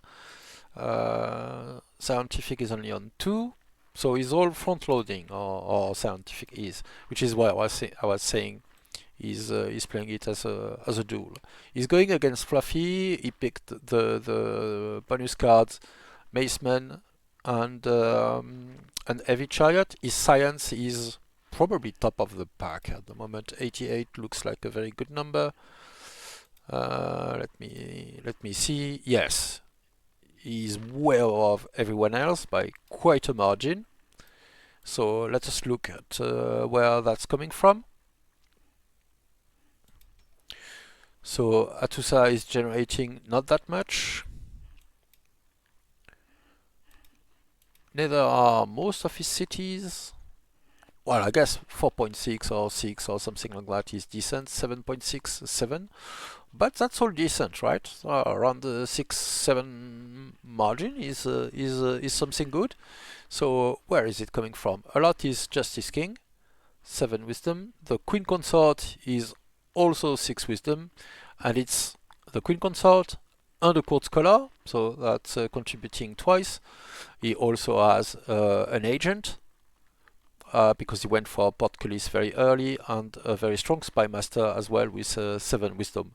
So because the Spy Master is pleased, because he's endeared and influenced, that's quite a bit. So the early Portcullis play is a big strength of Siontific. He went very front-loaded, spent quite a bit of that research getting this free bonus card, this free bonus card. I don't know if the free onager is potentially still in play. No. So he denied that in favor of the most more mobile, more easily usable Maceman. But the Maceman on turn 37 can be can lead to some pens down moment. And given that all these units have spent their fatigue, I think he's reaching a decision in that, well, it's easier to target a non-champion city with no visible units than a champion city with a pair of spears.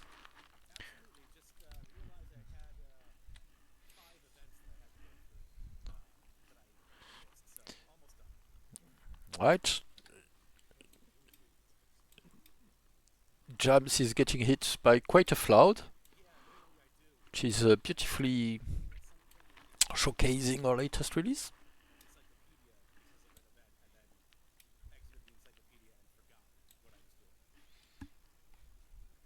Right, is going west. Probably, presumably, just found out that this city site is gone because he's seeing the borders now. I think he is.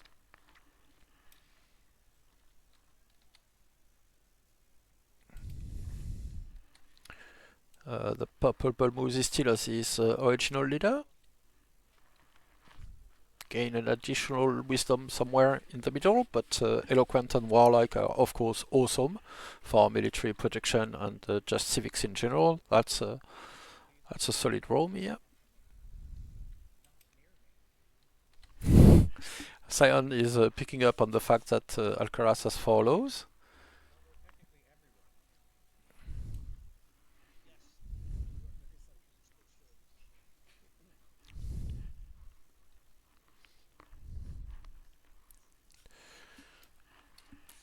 Yeah, I had to put someone in the middle, and I decided that it would probably be better if it was you or Fluffy. Good Sion. Well, I hope so.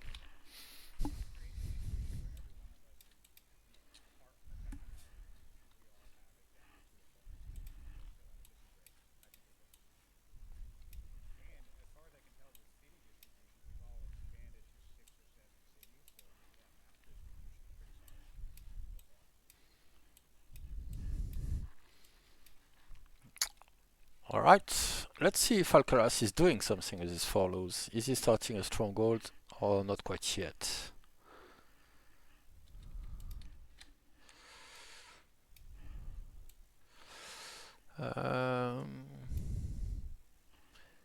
So barracks for now, so not quite a stronghold. The city is not developing though. No stronghold plopped down in Parsa either. To be fair, it doesn't have horses in Parsa, so that doesn't really help. So he's finding out about his culture issue, but with mythology and a pair of shrines, this is ticking over, and they will be able to start a stronghold right after his barracks. So I don't think he's rushing there, but Paltan cavalries, Sentinel Paltan cavalries.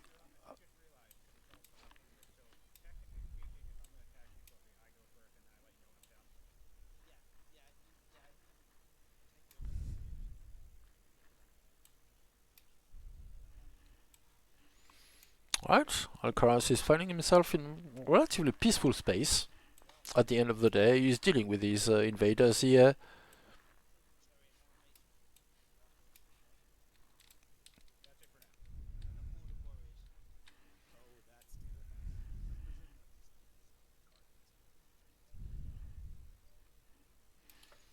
I couldn't possibly comment.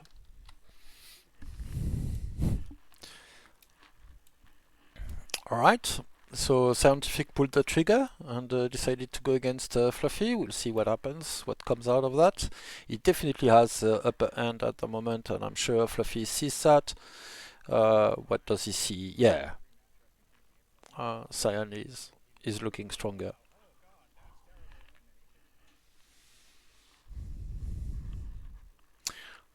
So we'll see how that plays out. Fluffy is rich.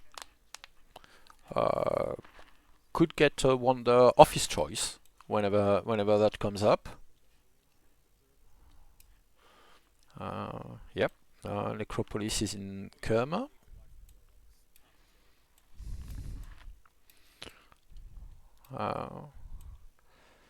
We'll see how that goes. Yeah.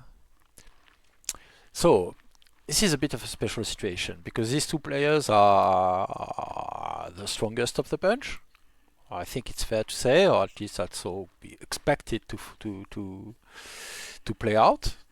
But they are going at war early. So in FFX, often going at war early with anyone really is a mistake because it makes you weaker in the long run, and it doesn't matter if you've gobbled up a couple of cities and crippled one of your neighbors if everyone else sees you as head of the pack and it's you, and since they've all peacefully developed their nations in the meantime, they might still have a quite strong advantage out of it. But these two players are the strongest one of the bunch. And if Sion can really cripple Fluffy, it will probably be looking very intimidating to everyone else, and I don't know how they'll move. So he decided to go Chariots first, because that meshes with Spoked Wheel Portcullis plan, unlocking the bonus card for his unique units, unlocking the bonus card for the Maceman, getting him a Spy Master for early research. We can see that's working very well for him. He's on top of that. But yeah, he's looking that way. So if Rome decides to capitalize on it, they can probably take a city. They're full of spears, so he's really not afraid of Sion's chariots. But will he do that? It doesn't look very likely at the moment, or at least common wisdom would be that typically typically, if it's your first MP game and you're going against someone with a big reputation, you're probably gun shy. So we'll have to see if he decides to do something with that, or he might just wait for a bit. Sion is not completely undefended. He put a warrior behind the river. That will be quite hard to dislodge anyway. So you have to cross the river to do some significant damage. So we'll have to see if something comes out of that. But since there was the rebel situation in Florencia, significant Roman forces are up here. His gun is land consolidation, so his science is picking up quite efficiently. 2 more with these groves next turn, 2 more with this one in 3 turns. This grove is done, this one in 3 more turns, additional one. So this is working out nicely. A decent plan. He looks to be content with extension in the south. I'm kinda wishing him to expand to the gold side, but I suppose he's happy to have a layer of tribes between him and his other neighbor. So let's see how Jams is faring in the meantime. Welcome, Nylan. I'll try to check up on the war, but I don't want to only be casting what happens in Siontific and Fluffy's land. Alright, this is a bit disorganized, these random farms. If you want farms, alright, these are lush tiles. But you want the adjacency with the pasture when it will come. So this would be better spot. I understand this one was done to get a farmer to get the tile. But yeah, I'll say it again, put a shrine, put a hamlet, do something else, so that you don't need to invest a specialist on top just to grab a tile. He went estates also, which is a bit of a strange play, I would say, because it will make you, if you go for opulence, look big for in victory points, but it doesn't make you strictly better at the moment. So, oh, he's posturing against Alcaras, and I don't know if Alcaras will play it diplomatically, or if he will just thrash him for getting there. We'll have to see.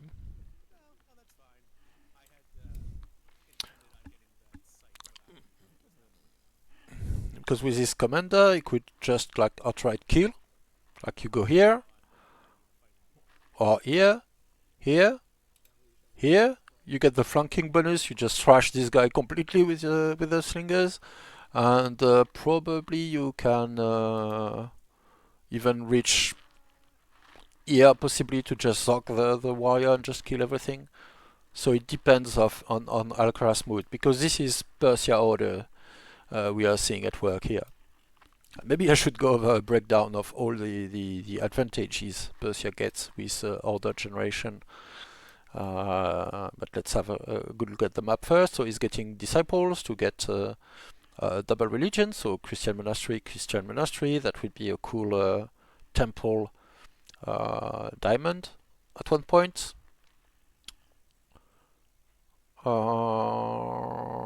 Alright, so I don't know if he plans to go for the stronghold first or the barracks first. Both are options. He'll gain the tile, of course, as soon as the barracks complete. He can build it adjacent to a single urban tile because it's on the coast, but anyway there's a second one, so that's no problem. He can go there directly before getting the barracks. I don't know how greedy he will feel.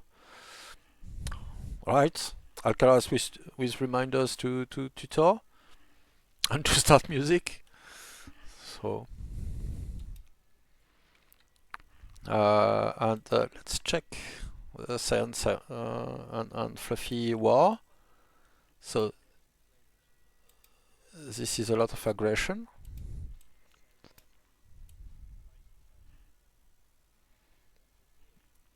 Yeah, Hati is like trying to deny additional combatant from coming in.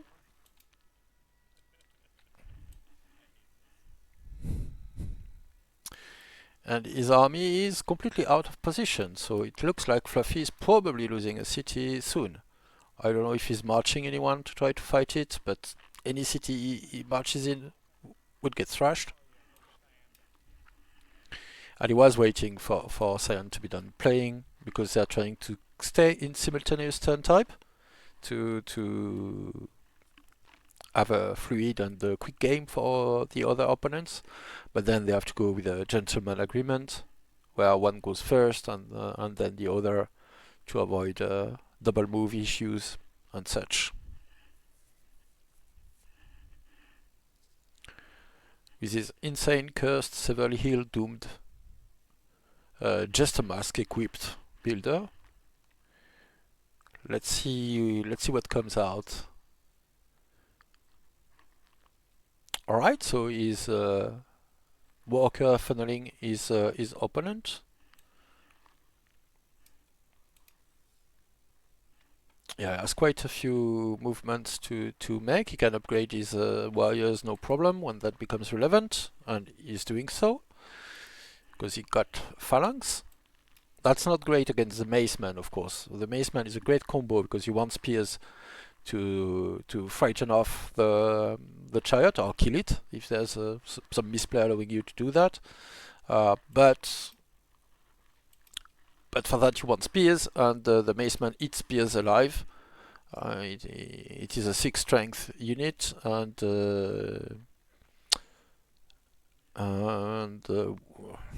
where is what I'm looking for? Anti-infantry, and it has bonus damage against infantry units, including spearmen.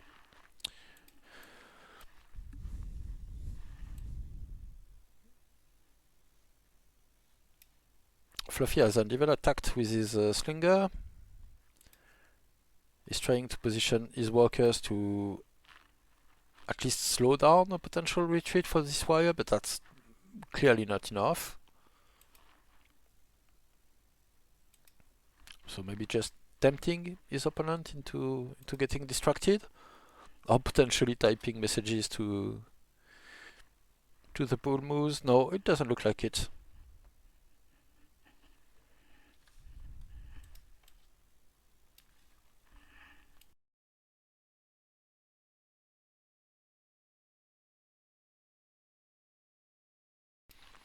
Still, let's look at Rome on the other side of Sion's border. So yeah, okay, he attacked at least. Cheap damage on the maceman, I believe. And the ThePurpleBullMoose has finished the cleanup here.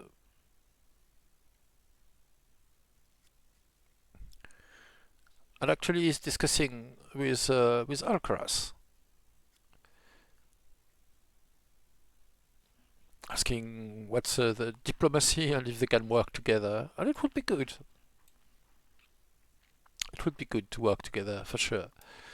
So alright, solidifying his southern border with a pair of walls, a champion city, a pair of units here is definitely solid. Babylon is looking at that, it looks like. But Babylon is not expanding in that direction. Let's look at if anything happened. So no, Alcaraz decided to not attack Charms. I hope for Charms he's not tempted to take that for weakness though, because he would get thrashed.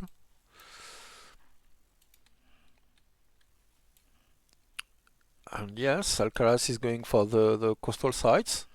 I mean, so long as you can peacefully expand, why hit someone? Sure.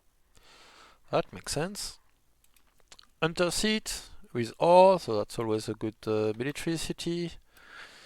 Barracks not done yet. Disciple still on the way. The next one, I believe, yes, is just pumping them out. This is a holy site, and since he adopted Christianity, that's the only city that can make Manichaean disciples. You need tolerance to be able to make disciples of a non-state religion, and he's visibly aiming for the museum as a wonder, though that's plus 50% science, which is awesome, plus everything else, the culture, the victory points, and all that. So let's see if he can get there. At the moment it would cost a lot. Oh, he doesn't have the civics yet, so he will have it next turn. That's why he is pushing Council out of Parsa, and presumably maybe another city if necessary. Yeah, out of Raga as well.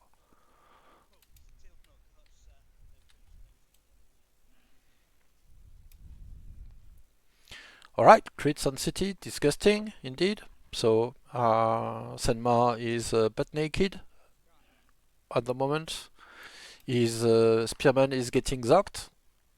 So that's very bad. And there's a small minor wildfire here.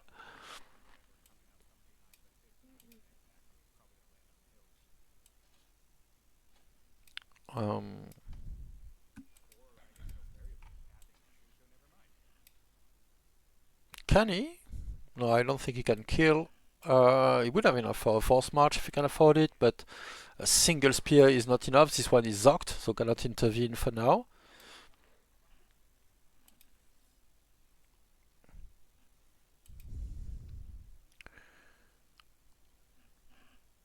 So we'll have to see. He has to get everything back. No use guarding this site as it is, that's for sure. He also already has the settler for the site.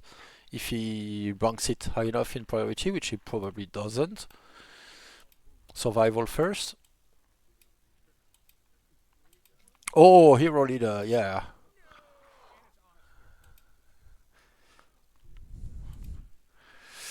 And for now, they are still renewed when they're on cooldown.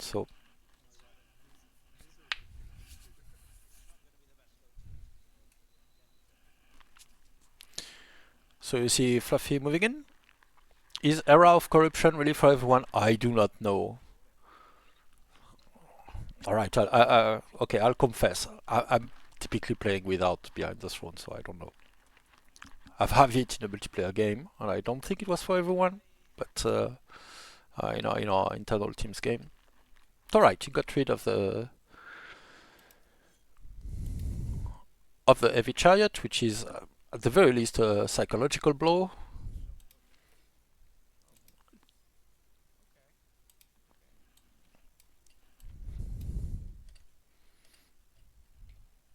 And this wire is zocked inland as well.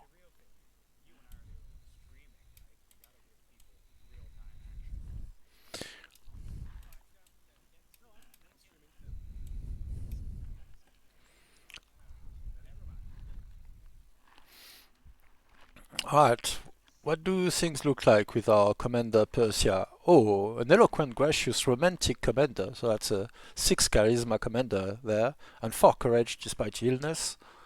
So quite a guy.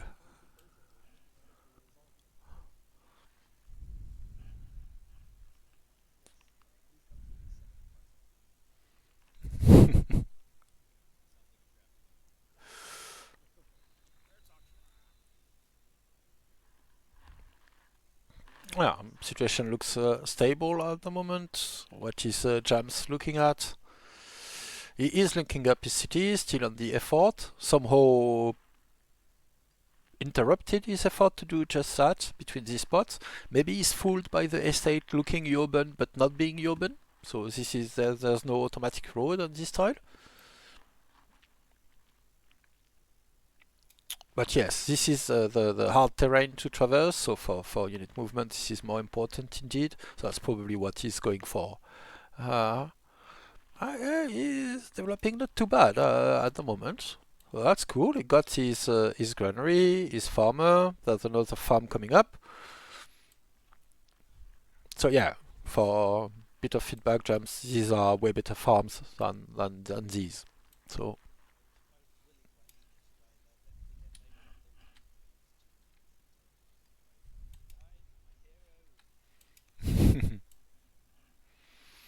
Alright, so Fluffy is holding at the moment.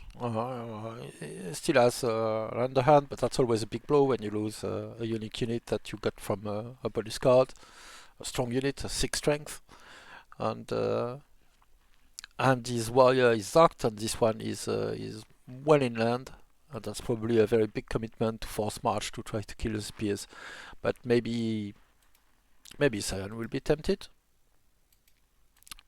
With the warrior, the mace, and the other warrior can kill this spear. And it probably should, to be fair. But that means he's gonna admitting that he's not taking the city. Which he probably cannot do with the extra damage point the city is going to generate. So let's have a look at the Purple Bull Moose as well.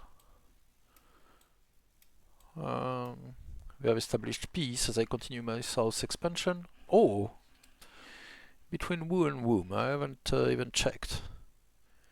I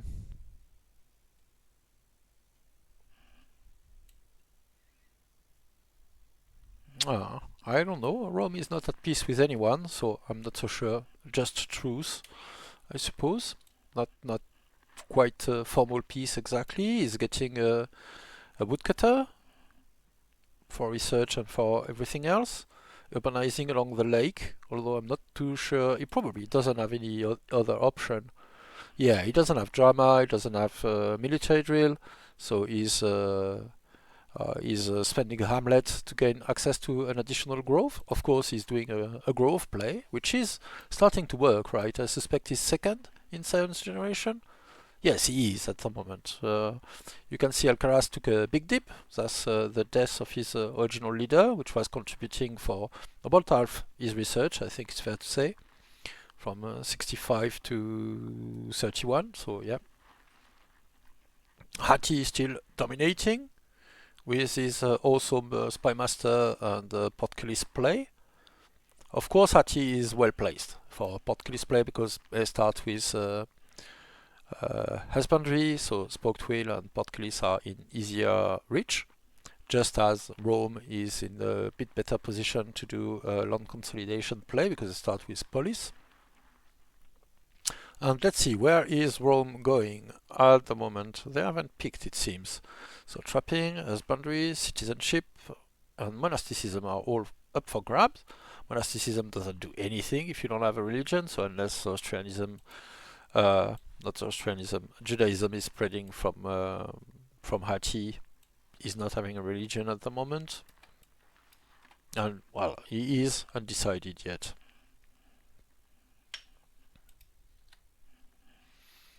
And and here we are. Purple is asking for religion, if possible.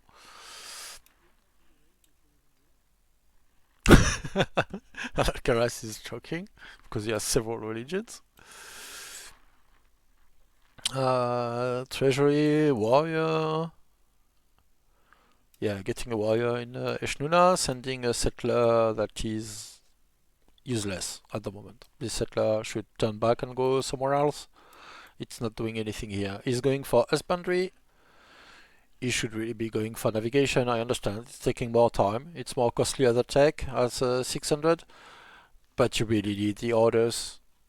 You really want that. I know the pastures and everything, but you need the orders. Well, I guess with 3 horses, 4 horses, he kind of has a point. That's 2 orders in itself. These improvements.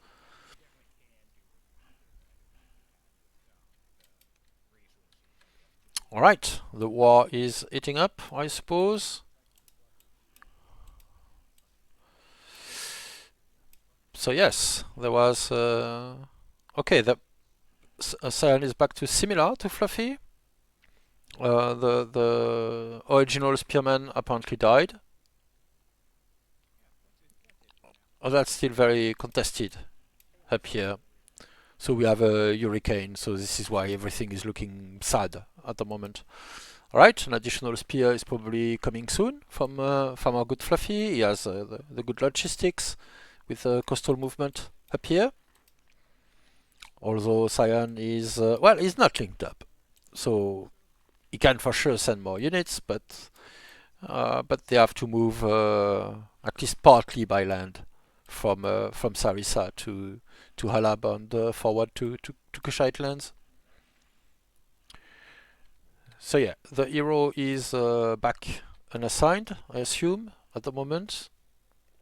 Yes, unavailable. Unit just got killed. Oh, miserable. That's awful. Miserable Empire's extravagant. But still, being a hero is quite strong, as we saw. Even with a single unit offensive. Spearman getting rushed from Meroe. Yeah, barely holding in the south, as was to be expected perhaps. But that's all he needs, right? If he can tank some damage on his unit rather than his city, that's all good. Because of course the big danger and so the big emergency is up north. So Sion goes first in order, so Fluffy will be waiting for Sion to play before doing anything combat-wise.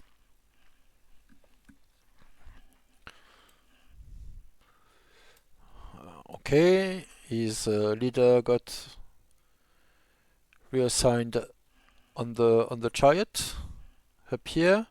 He's fighting some low intensity tribal warfare. And he has done his move, which are essentially running away from Fluffy.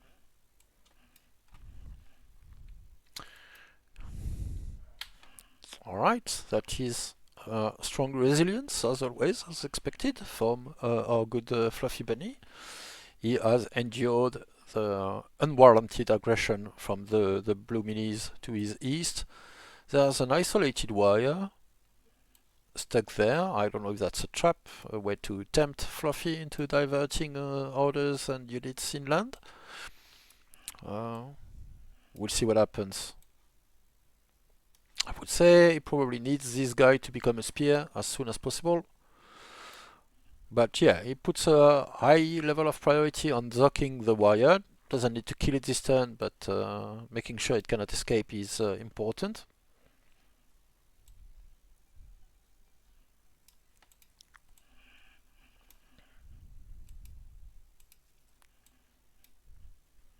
Yeah, so that flared up quite good.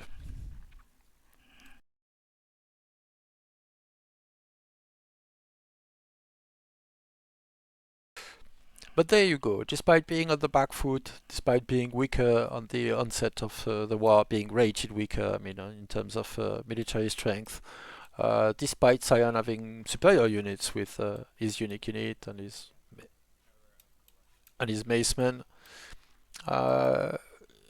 and something we sometimes hear oft repeated about the old world, about how it favors the attacker, well, he got pushed back. And that is costly as well. And there are quite a few standoffs that appear in multiplayer games. So in general, it's not that clear that attack is favored.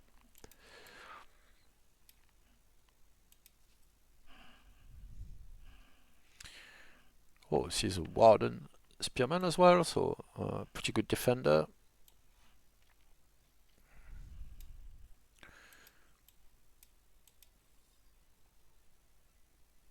Alright, he decides to kill it this time, right now.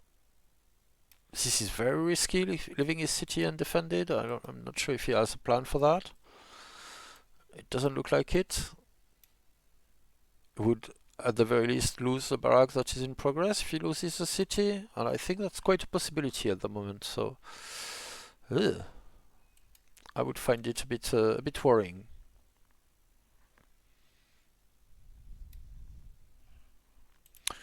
He's raging that this guy does too, and that probably needs all three adjacent spots to be able to take it, but yeah, I'm not sure what Sion is looking at, but I assume he's ready to resume aggression if necessary, and yes, his skimmer leader can definitely contribute. So yeah, that doesn't even take a force march, so I assume he's going to burn the city down. Well, take the city and chase the workers away. We'll see.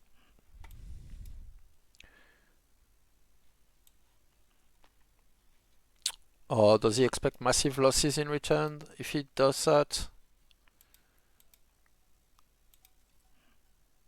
Why did this spearman take so much damage? Oh, okay, it's coming from it was coming from the city. That's not the one. It just got out from his capital.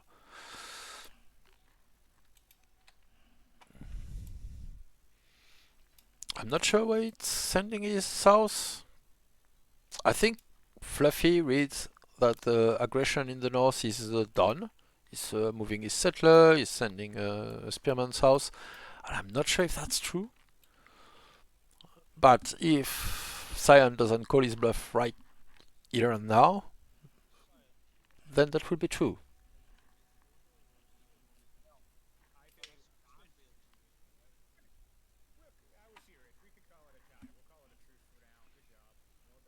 Alright, so okay. The Fluffy's bluff is working.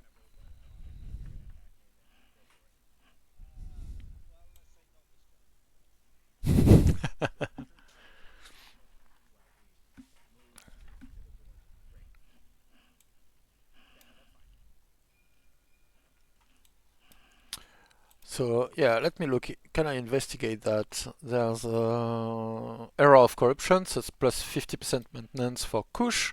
Let's look at the other players and let's investigate that. Is everyone affected the same way? Let's check the capitals. Atusa. Oh, it certainly looks like it. Yes, error of corruption.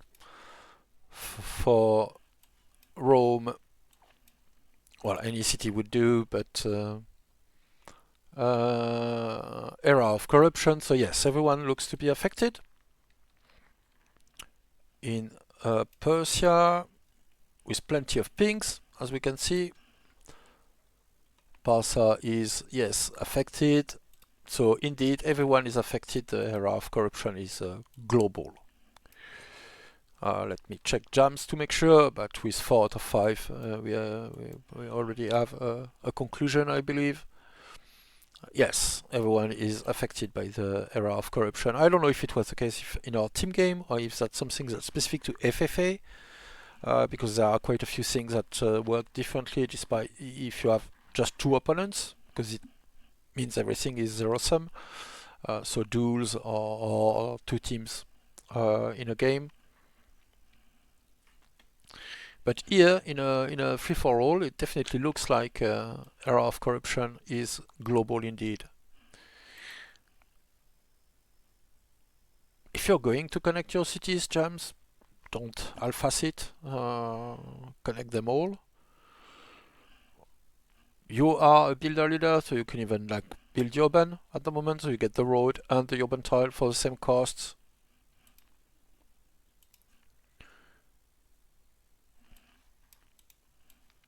Or is he waiting for a trader worker or something? I'm not sure.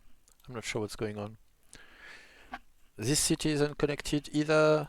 The southern city is connected now, but now you have to go to the... Well, Kish has to be connected manually. So yeah, to be fair, the terrain is not helping in Babylonia. He retreated his units from Alcaras, which is probably wise.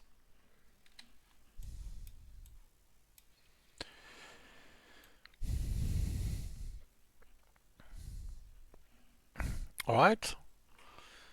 Fluffy is recuperating with his troops.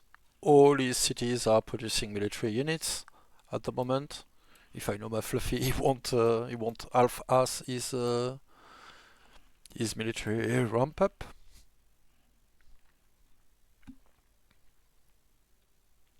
Everyone looks similar in terms of strength, apart from Rome, who looks stronger.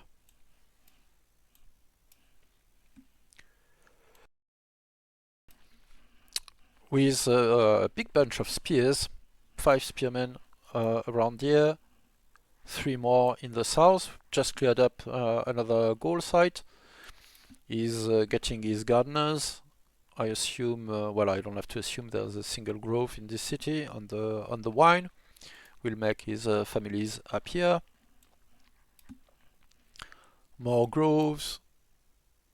Yeah, solid game from the Purple Moose. 3 lows, but I expect... Where is he going? Okay, trapping. He wants mill drill, probably.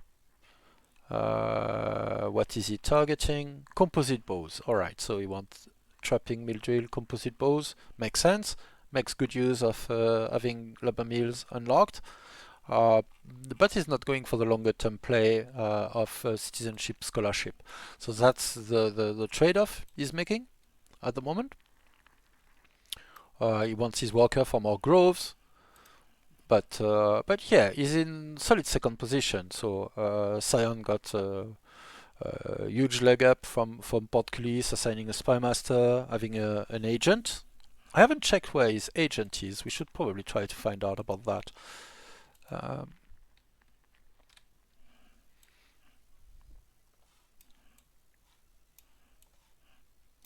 In Fluffy's capital, as could be expected. So that's some value out of that, and of course still is very strong, power hungry, eloquent scholar and Grand Vizier. Oh, he opted for a Vizier, so that's why he's pushing slingers from everywhere, is he? No, he has governors, governor, not yet, and a governor. So these are his picks. Presumably the Grand Vizier just arrived, and they are severely healed, so they're probably not staying Vizier for a long time. But they are acting governor of a few spots. But this spy master is still a very strong character, of course, and yet an influenced. And if he gets a chance to intercede with that guy, which is not going to happen since they don't have a family, but maybe from the religion, yeah, theoretically he could. I don't know what's his religion's looking like. Well, it's a cautious diplomat. It doesn't look too great. But these are the picks of the Vizier. So the Vizier wants units. What are they? A scholar. Yeah, but still units, right? Or maybe they are just continuing with the picks from Siontific earlier. That is strange because it's a player occurrence. Yeah, I guess. I don't know how it's implemented. And yeah, Rome is going... That's the plan, right? From Rome to go for the Grove play. That's not Rome. This is. And that's why they would like a religion to spread, because of course a monastery here or here, like pushing bonuses with a 60% adjacency for groves from monasteries would be awesome. Probably worth buying this tile with this capital to put a monastery pair here and boost the two groves twice. Yeah, and he's getting good luxuries out of it. And what is he doing with his luxuries? I assume piling it up in his statesman capital.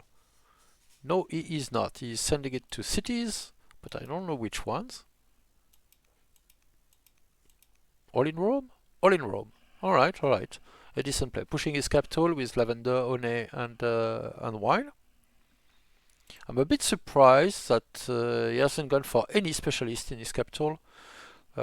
Farms would be great. The farmer also get boosted by the granary, so a farmer here in particular with since he has 2 farms, this one is already good because of the will be good with the pasture. The extra training from the ore miner as well would benefit him immensely, because this is a champion seed, so plus 50% training. And he's going spoked wheel at the moment. So let me look. It doesn't have military drill. Presumably it wasn't on offer. Well, not presumably, it's red. It wasn't on offer. So he's going for Portcullis on one hand and composite bow on the other. So a solid play, I would say. I'm a bit surprised that there is only a single statesman city. Because statesmen are good default dudes with their bonus order per city. So maybe that's his plan for here. You want your Londoners to have the most typically, but you want your statesmen to still be happy, which you can do with Conceal Spot as well, because they really hate not having someone on the Conceal, like twice as much as everyone else typically.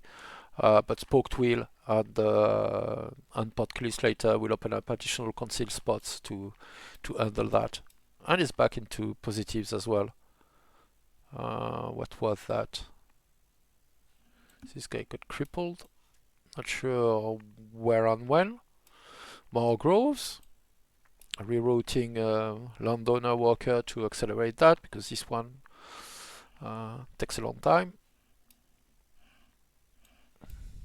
Groves. And the gardeners, of course, get the bonuses, and they would get posted by monasteries as well. So if I have to guess, the Purple Moose is desperate for religion at this point. And it might be... Yeah, well, they're not really in tractation at the moment, of course. It's still early game to be sending a disciple across the entire map or something like that, so he's probably just hoping for a good cultural event that would get him a religious spread. Also, the Purple Moose is definitely on top of the renaming game. We have some default names here, but this is Woodwall, this is Blood Gulch, and I am curious to see what this city will be named like.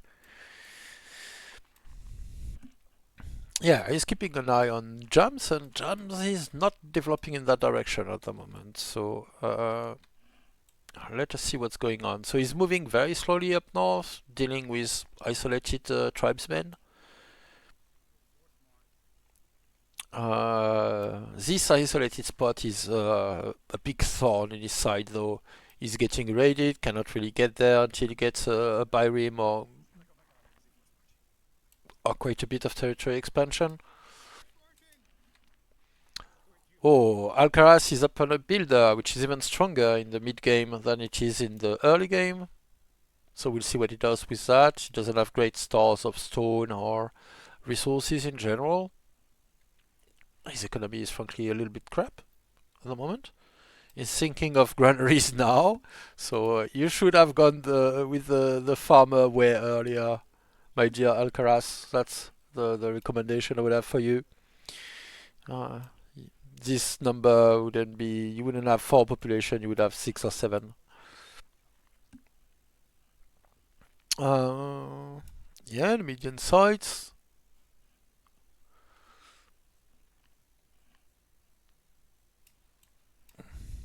Alright, so this is a military city, this is getting planned for. He's going for a second barrack before the stronghold.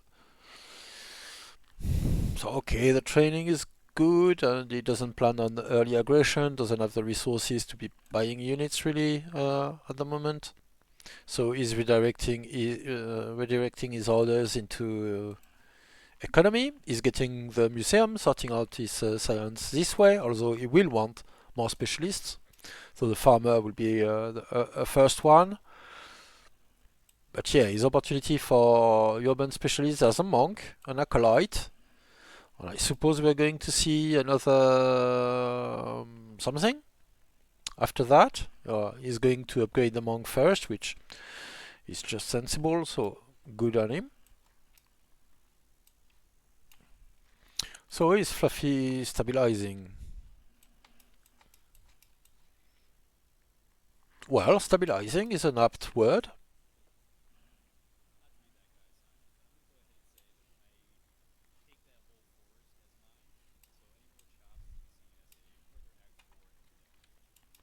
Alright, and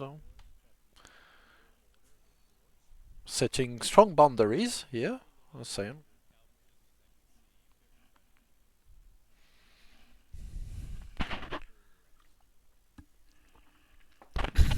Yes. Yes, very good, Purple Moose. I approve. I'm not going to say anything in the whole chat, but yes. Don't let yourself get bullied by the Scion. And yeah, I would say a warning shot of killing a chariot would be perfectly decent. If Hattie starts cutting out your forest, don't hesitate. I'm in a little position. Yeah, cannot really help. Yeah, Jams is jammed in the corner, so there's nothing much happening there. let's see. No further city renaming at the moment. The PurpleBullMoose is confident, as one should be. Don't let yourself be intimidated by the reputation of players, because I shouldn't say that, but I can see Fluffy's reputation doing a lot of work when he's playing MP, and Science probably as well. So don't let yourself get bullied.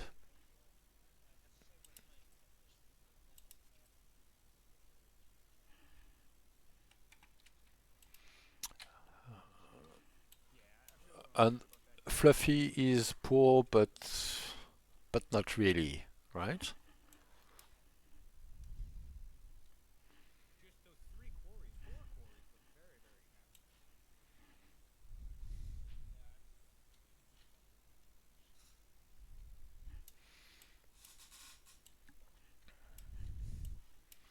More wonders, Fluffy. You want more wonders, and he's probably aiming for it. Which one does he have in mind? Alcasne, the Colossus, Mausoleum, Lighthouse. Well, Lighthouse is good generically, but it's not doing a lot of work for him at the moment. It would boost his potential improvement, but they are not on the board yet. He has a single net for now, so it's not awesome. Of course, there's plenty of players for which it would be awesome, so denying it is in itself quite valuable. He's keeping an eye on Alcaras, who's, well, comfortably for him, not expanding north. Yeah, Alcaraz got his museum. He's getting a Hamlet. Why is he? Okay, Hamlet to boost theater and the onion, I suppose. Getting a monastery here. Why is it here? Oh, because it cannot be there, is that? Yes. I'm a bit surprised by the location. Why not in a way that expands the city? I'm not sure. I assume there was no forest here, or maybe there was and he wanted to cut the wood at the same time. I'm not so sure what the positioning of this monastery here is. I suppose it takes 1 turn longer if you put it on a hill. But yeah, getting extra vision, expanding his territory in the direction of the mountain will probably be valuable. If he gets 1 tile of mountain in his territory, expands his vision that much.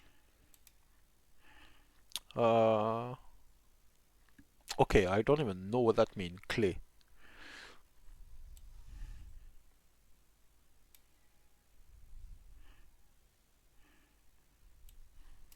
I'm not sure.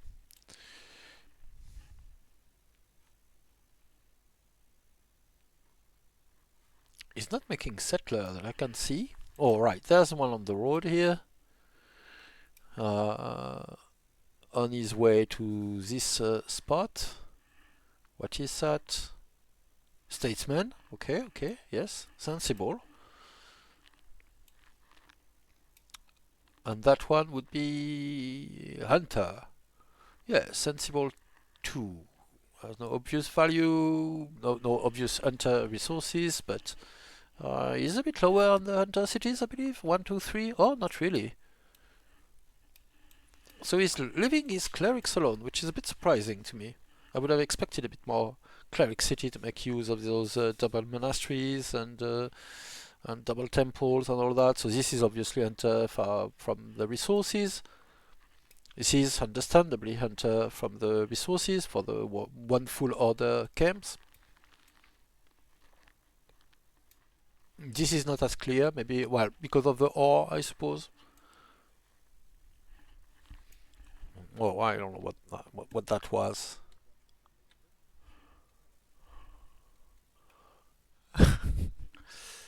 Oh. All right. Yeah, the era of corruption is over. Yeah. Apellana? Oh, is Rome losing their starting leader?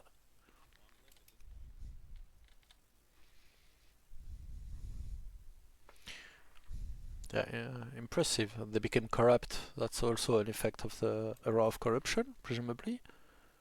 And okay, Sion moved back from Capria's border where he was clear-cutting with a chariot.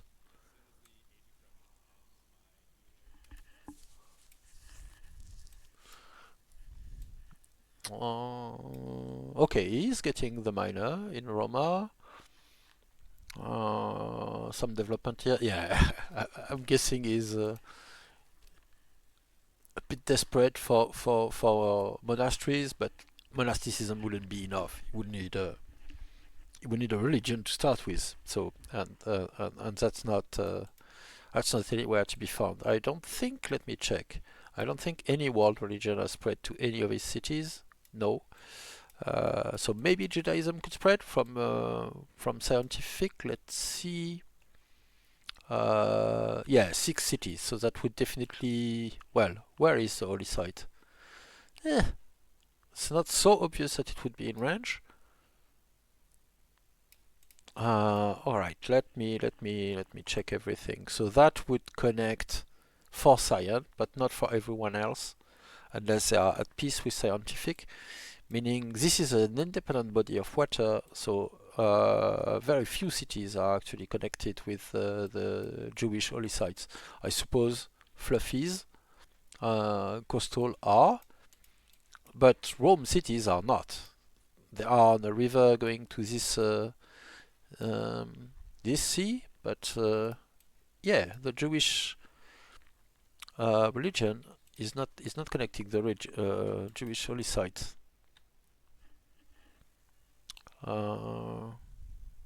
Yeah, there would need to be a lot more road.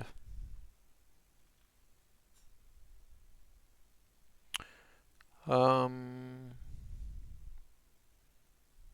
right. So yeah, after a bit of a warning, establishing boundaries, and I applaud you for that, ThePurpleMoose. Things don't look too frightening on this front. He's peacefully going with his growth play, which I like. Sion is still in the lead for tech, but this is a very solid second place. Everyone else is more or less in the same pack, around 50. I'm a bit surprised that Alcaras in particular is not hasn't invested in more clerics spots for super yummy 8 culture for science improvements, for instance. I mean, these monasteries are pretty good. He has the religions locked up, so yeah. If I was in his place, and I am not, so I'm going to backseat play a little bit, I would have been saving a lot of stone, and I would have went for the Jebel Barkal. So this wonder gives you a free temple in every city with a religion present. So he has a state religion more or less everywhere. Fluffy could do the same thing, really, and Fluffy has the stone on top. I mean, a free temple is a free 70 stone, right? So if we get 5 or 6 free temples, you get most of the wonders cost back, and you didn't have to take doctrine, and you have temples. And temples are strong. Temples are good. Temples are half an order, a full order in a cleric city, and with a revelation theology, there are 2 orders. They're just awesome. So if you are hogging religions and have an opening for the Jebel Barkal, just plop it down.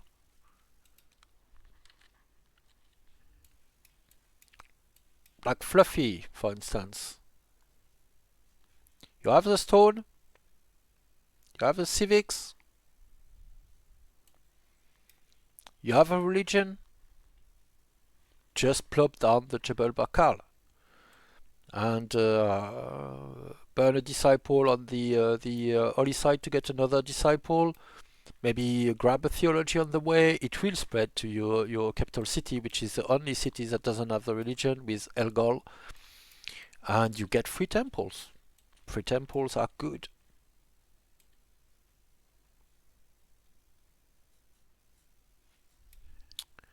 I mean, as compared to having to take monasticism, which you will want anyway for polytheism, granted, and doctrine, and then pay for the temples. Get temples.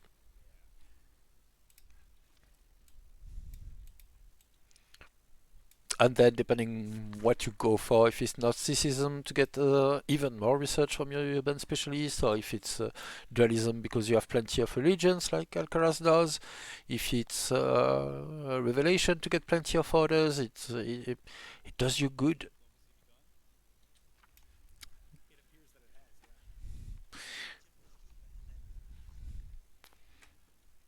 So our players are probably engaged in discussion on Discord.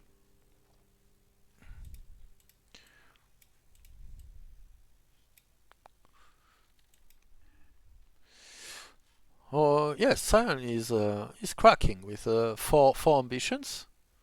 Good for him. Good on him. What is it?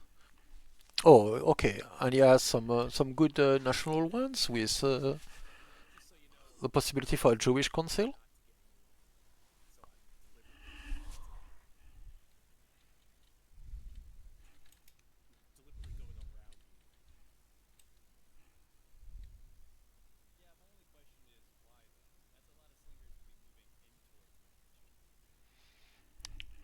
All right. Maybe some aggression between James and the Bubblemoose.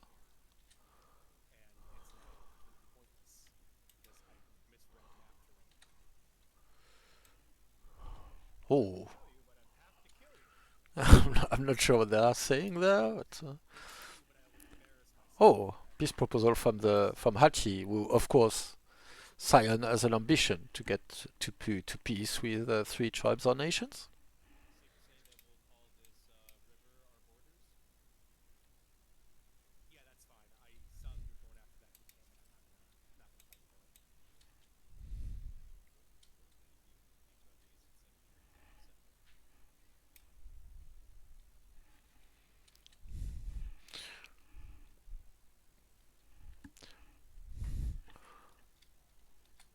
Well, I don't want to push anyone to fight for aggression, but this river is bisecting the city side, so you could make a point. You could argue for both sides.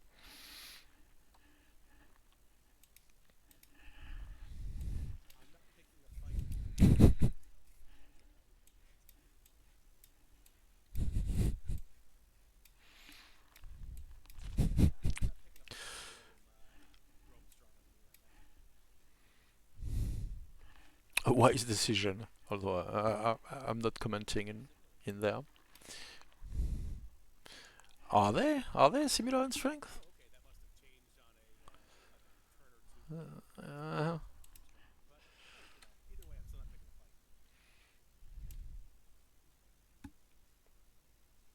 all right. Yeah, that's probably wise from your position. So, how is Babylon doing really? Because we are seeing these slingers, or maybe he was expecting that he would gain access to this Vandal side, and that would be great for Babylon to get access to this side. Still no navigation though. Yes, so no Byrim, no way to access it, but it would extinguish this source of raid that has been pestering him for some time. It's a logical place to expand, and it would be an awesome city for his trader family. So what he wants is to put urban improvements here along the coast to gain access to that, to the farm, and jump to this spot to get this. Alright, and they are being friendly in secret. The worst kind of friendly.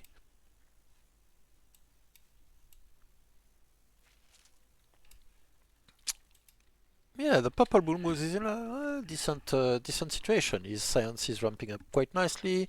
He's full of luxuries with his land consolidation play. Still getting additional gardeners. I think he has accurately prioritized the growth here above the farm here, despite being landowners. So, and yes, indeed, the Jams is saying that he thought there was a path to go to the Vandal site, but no, there is not. You have to go there by water. How is Sion doing? Plus 113, still in a firm lead for research. No stone to speak of. So yeah, he hasn't invested much in this spot. He's been in a very military mind so far. I think he's probably like worried about potential aggression from Kush. He doesn't know, as we are, that Kush has better things to do, like dealing with this mess and expanding south and clearing up things.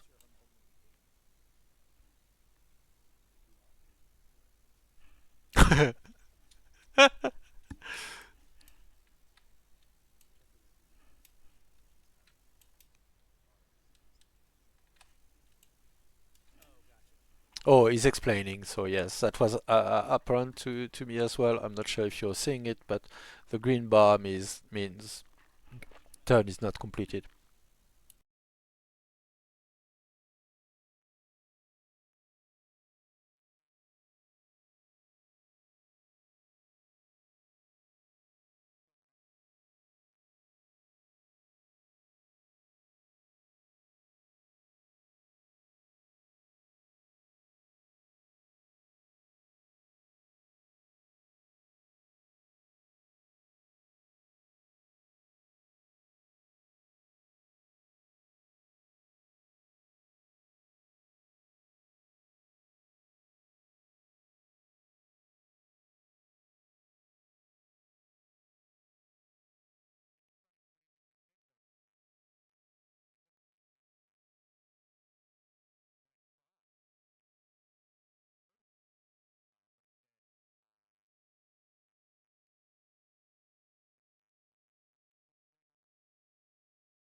Well, I'm refraining from making a comment that they're just helping you. Their ambition, if they haven't checked, I hadn't checked until you mentioned that they were making good progress with that. So yeah.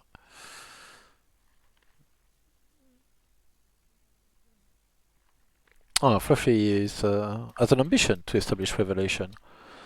Jebel Bakal, people, Jebel Bakal, get it. It's good. It's strong. Fluffy, in particular, you have no excuse. Your religion is already spread to 4 of 6 of your cities. 5 of 7 actually. Get the Jebel Bakal. It's just developing. You can get it here. It's an extra order from your kingship shrine.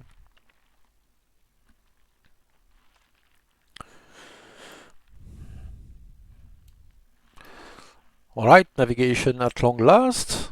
What's the stance of navigation for everyone?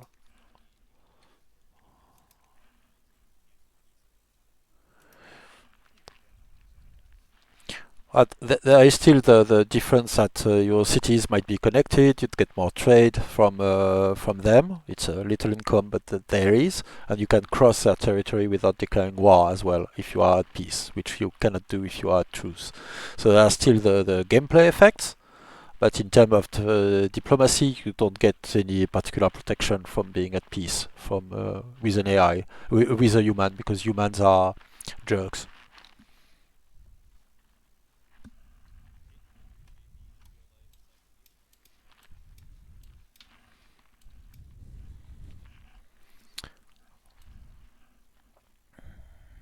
Yeah, there's still potential, well, tension as expected with the peninsula player up here.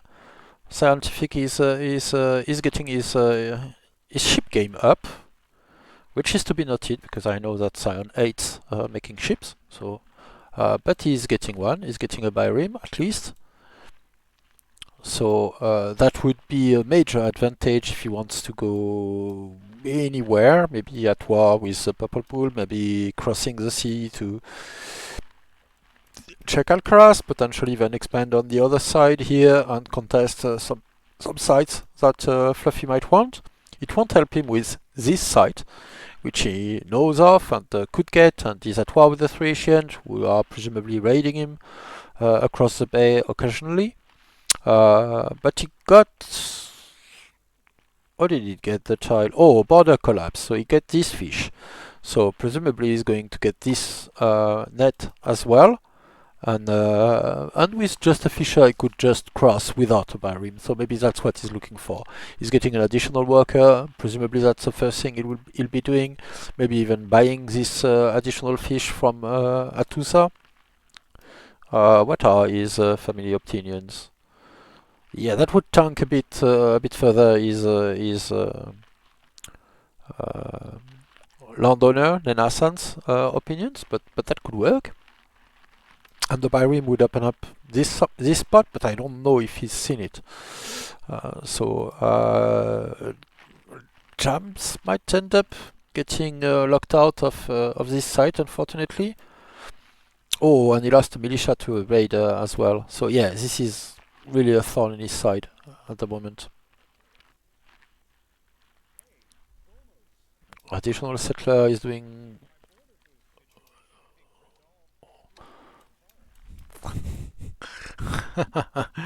He's going for border boost and will expand his borders.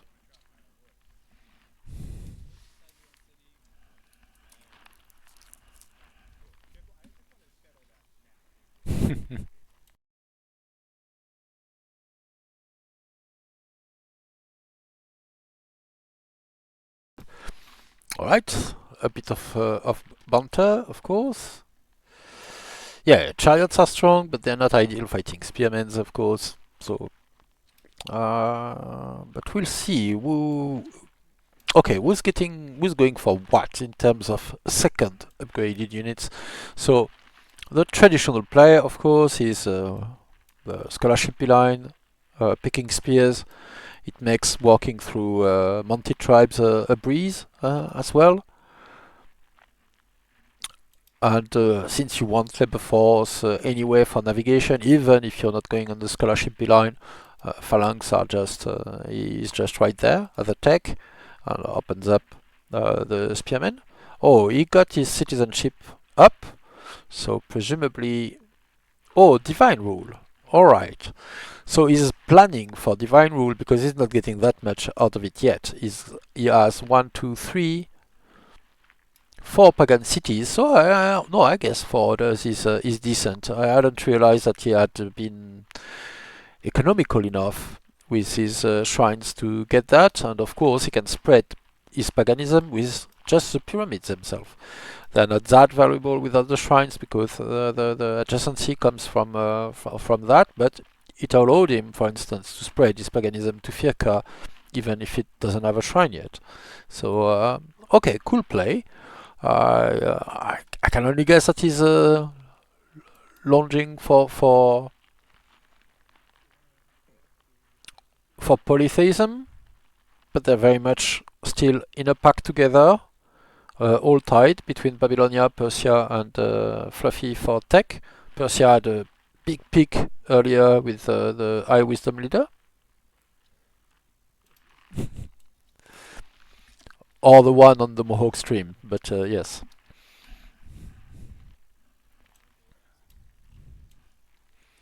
Alright, it seems this session is coming to a conclusion.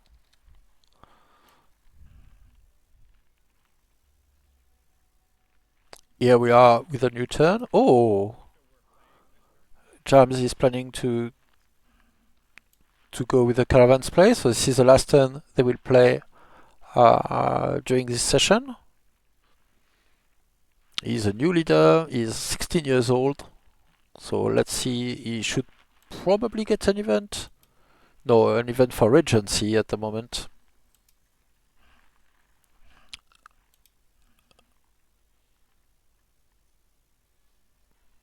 And the princess, who's 18 as well, gets to be a regent, so that's a bit of a funky situation here.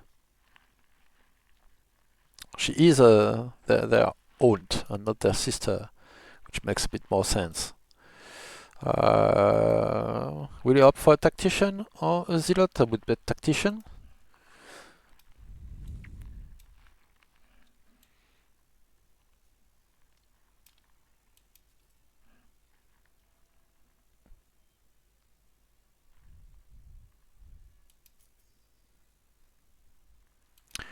So positioning here, he could inflict good damage and not die to a counterattack. I don't think he would take 3 damage if he's standing on a forest, especially being a ranger. We'll see what the Purple Moose does with that mini tactical situation. They are chatting, okay. Raw mass navigation though, and they are up to 3 lows. They have adopted serfdom, so their order economy is looking way better. Will they be tempted by the Freemason from just unlocking Portcullis? They also just appointed Josh as spy master, and I'm saying Josh because most of the team members have their portraits in game, and this is the portrait of one of my colleagues. Of course, here it is Prince Faustus.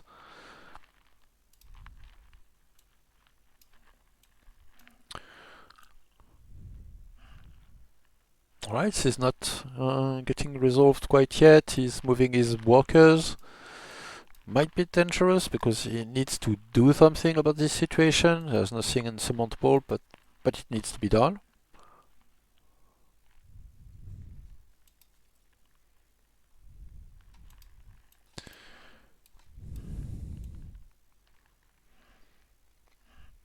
We'll see. So it's often a good idea to look at things in this order. First your events, then your military, and scouting workers and cities.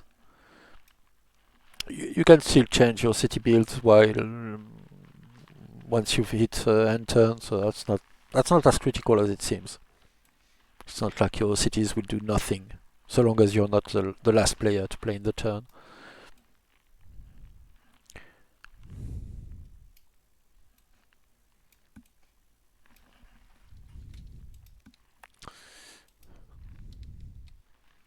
Alright, so he opted, I see Jams opted for a tactician for his regent. This will be a short regency with only 2 turns needed. Fluffy wants food, so these lush tiles, well, lush and temperate adjacent to a volcano will be good food tiles. He doesn't have that much food. He has enough stone with marble that that is still in a very strong position. He's not pushing towards Sion that way, more clearing up those spots at the moment. What has he done with his stone? Just started a bunch of urban improvements. Courthouse in his capital, a ministry, an amphitheater. Yeah, so that's a bunch of stone already. And barracks, but it doesn't seem to be ranking the Jebel Bakal nearly as high as I would.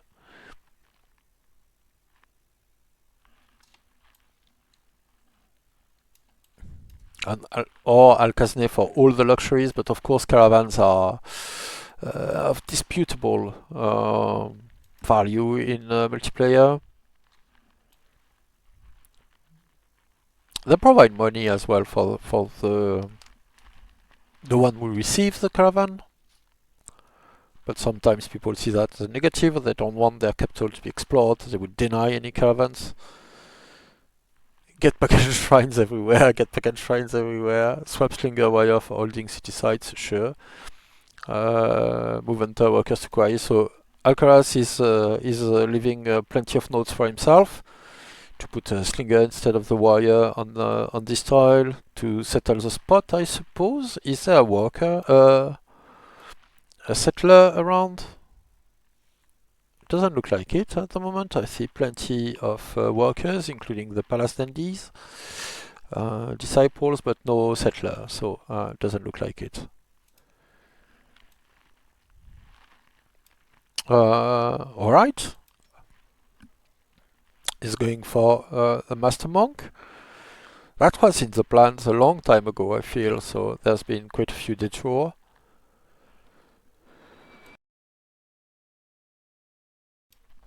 But he got his stonecutter, got his farmer, so start at least is here. Got his gems.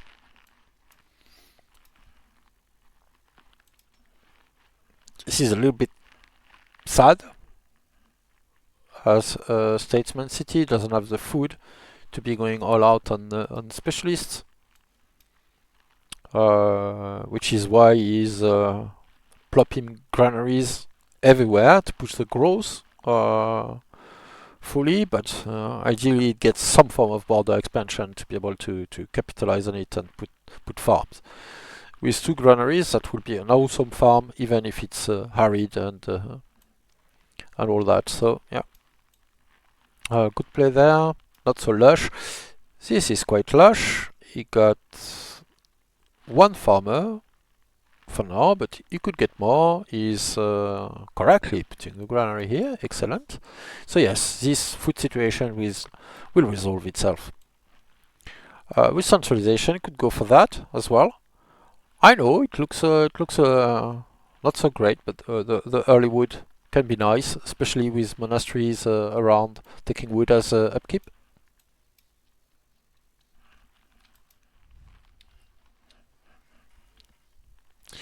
Very cool to watch.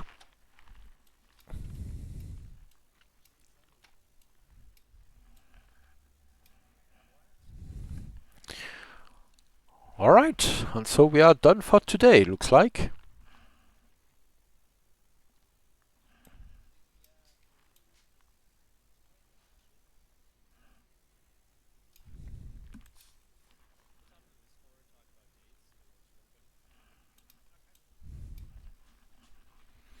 And with that, we are getting to the end of this session, so thank you everyone for joining. And we will update on Discord for the next session to be able to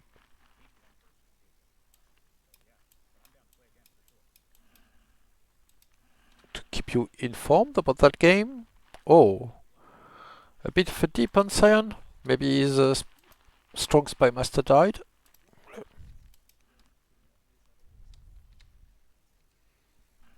Yes, that's a new one and nowhere near as good as the Dane pleased 6 wisdom one.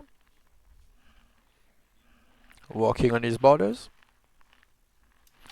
Alright, and with that we'll bring this impromptu stream to its conclusion. So thank you all for joining, and see you next time. Please do not spoil the players with information from the stream. And see you soon, maybe next week. Bye bye.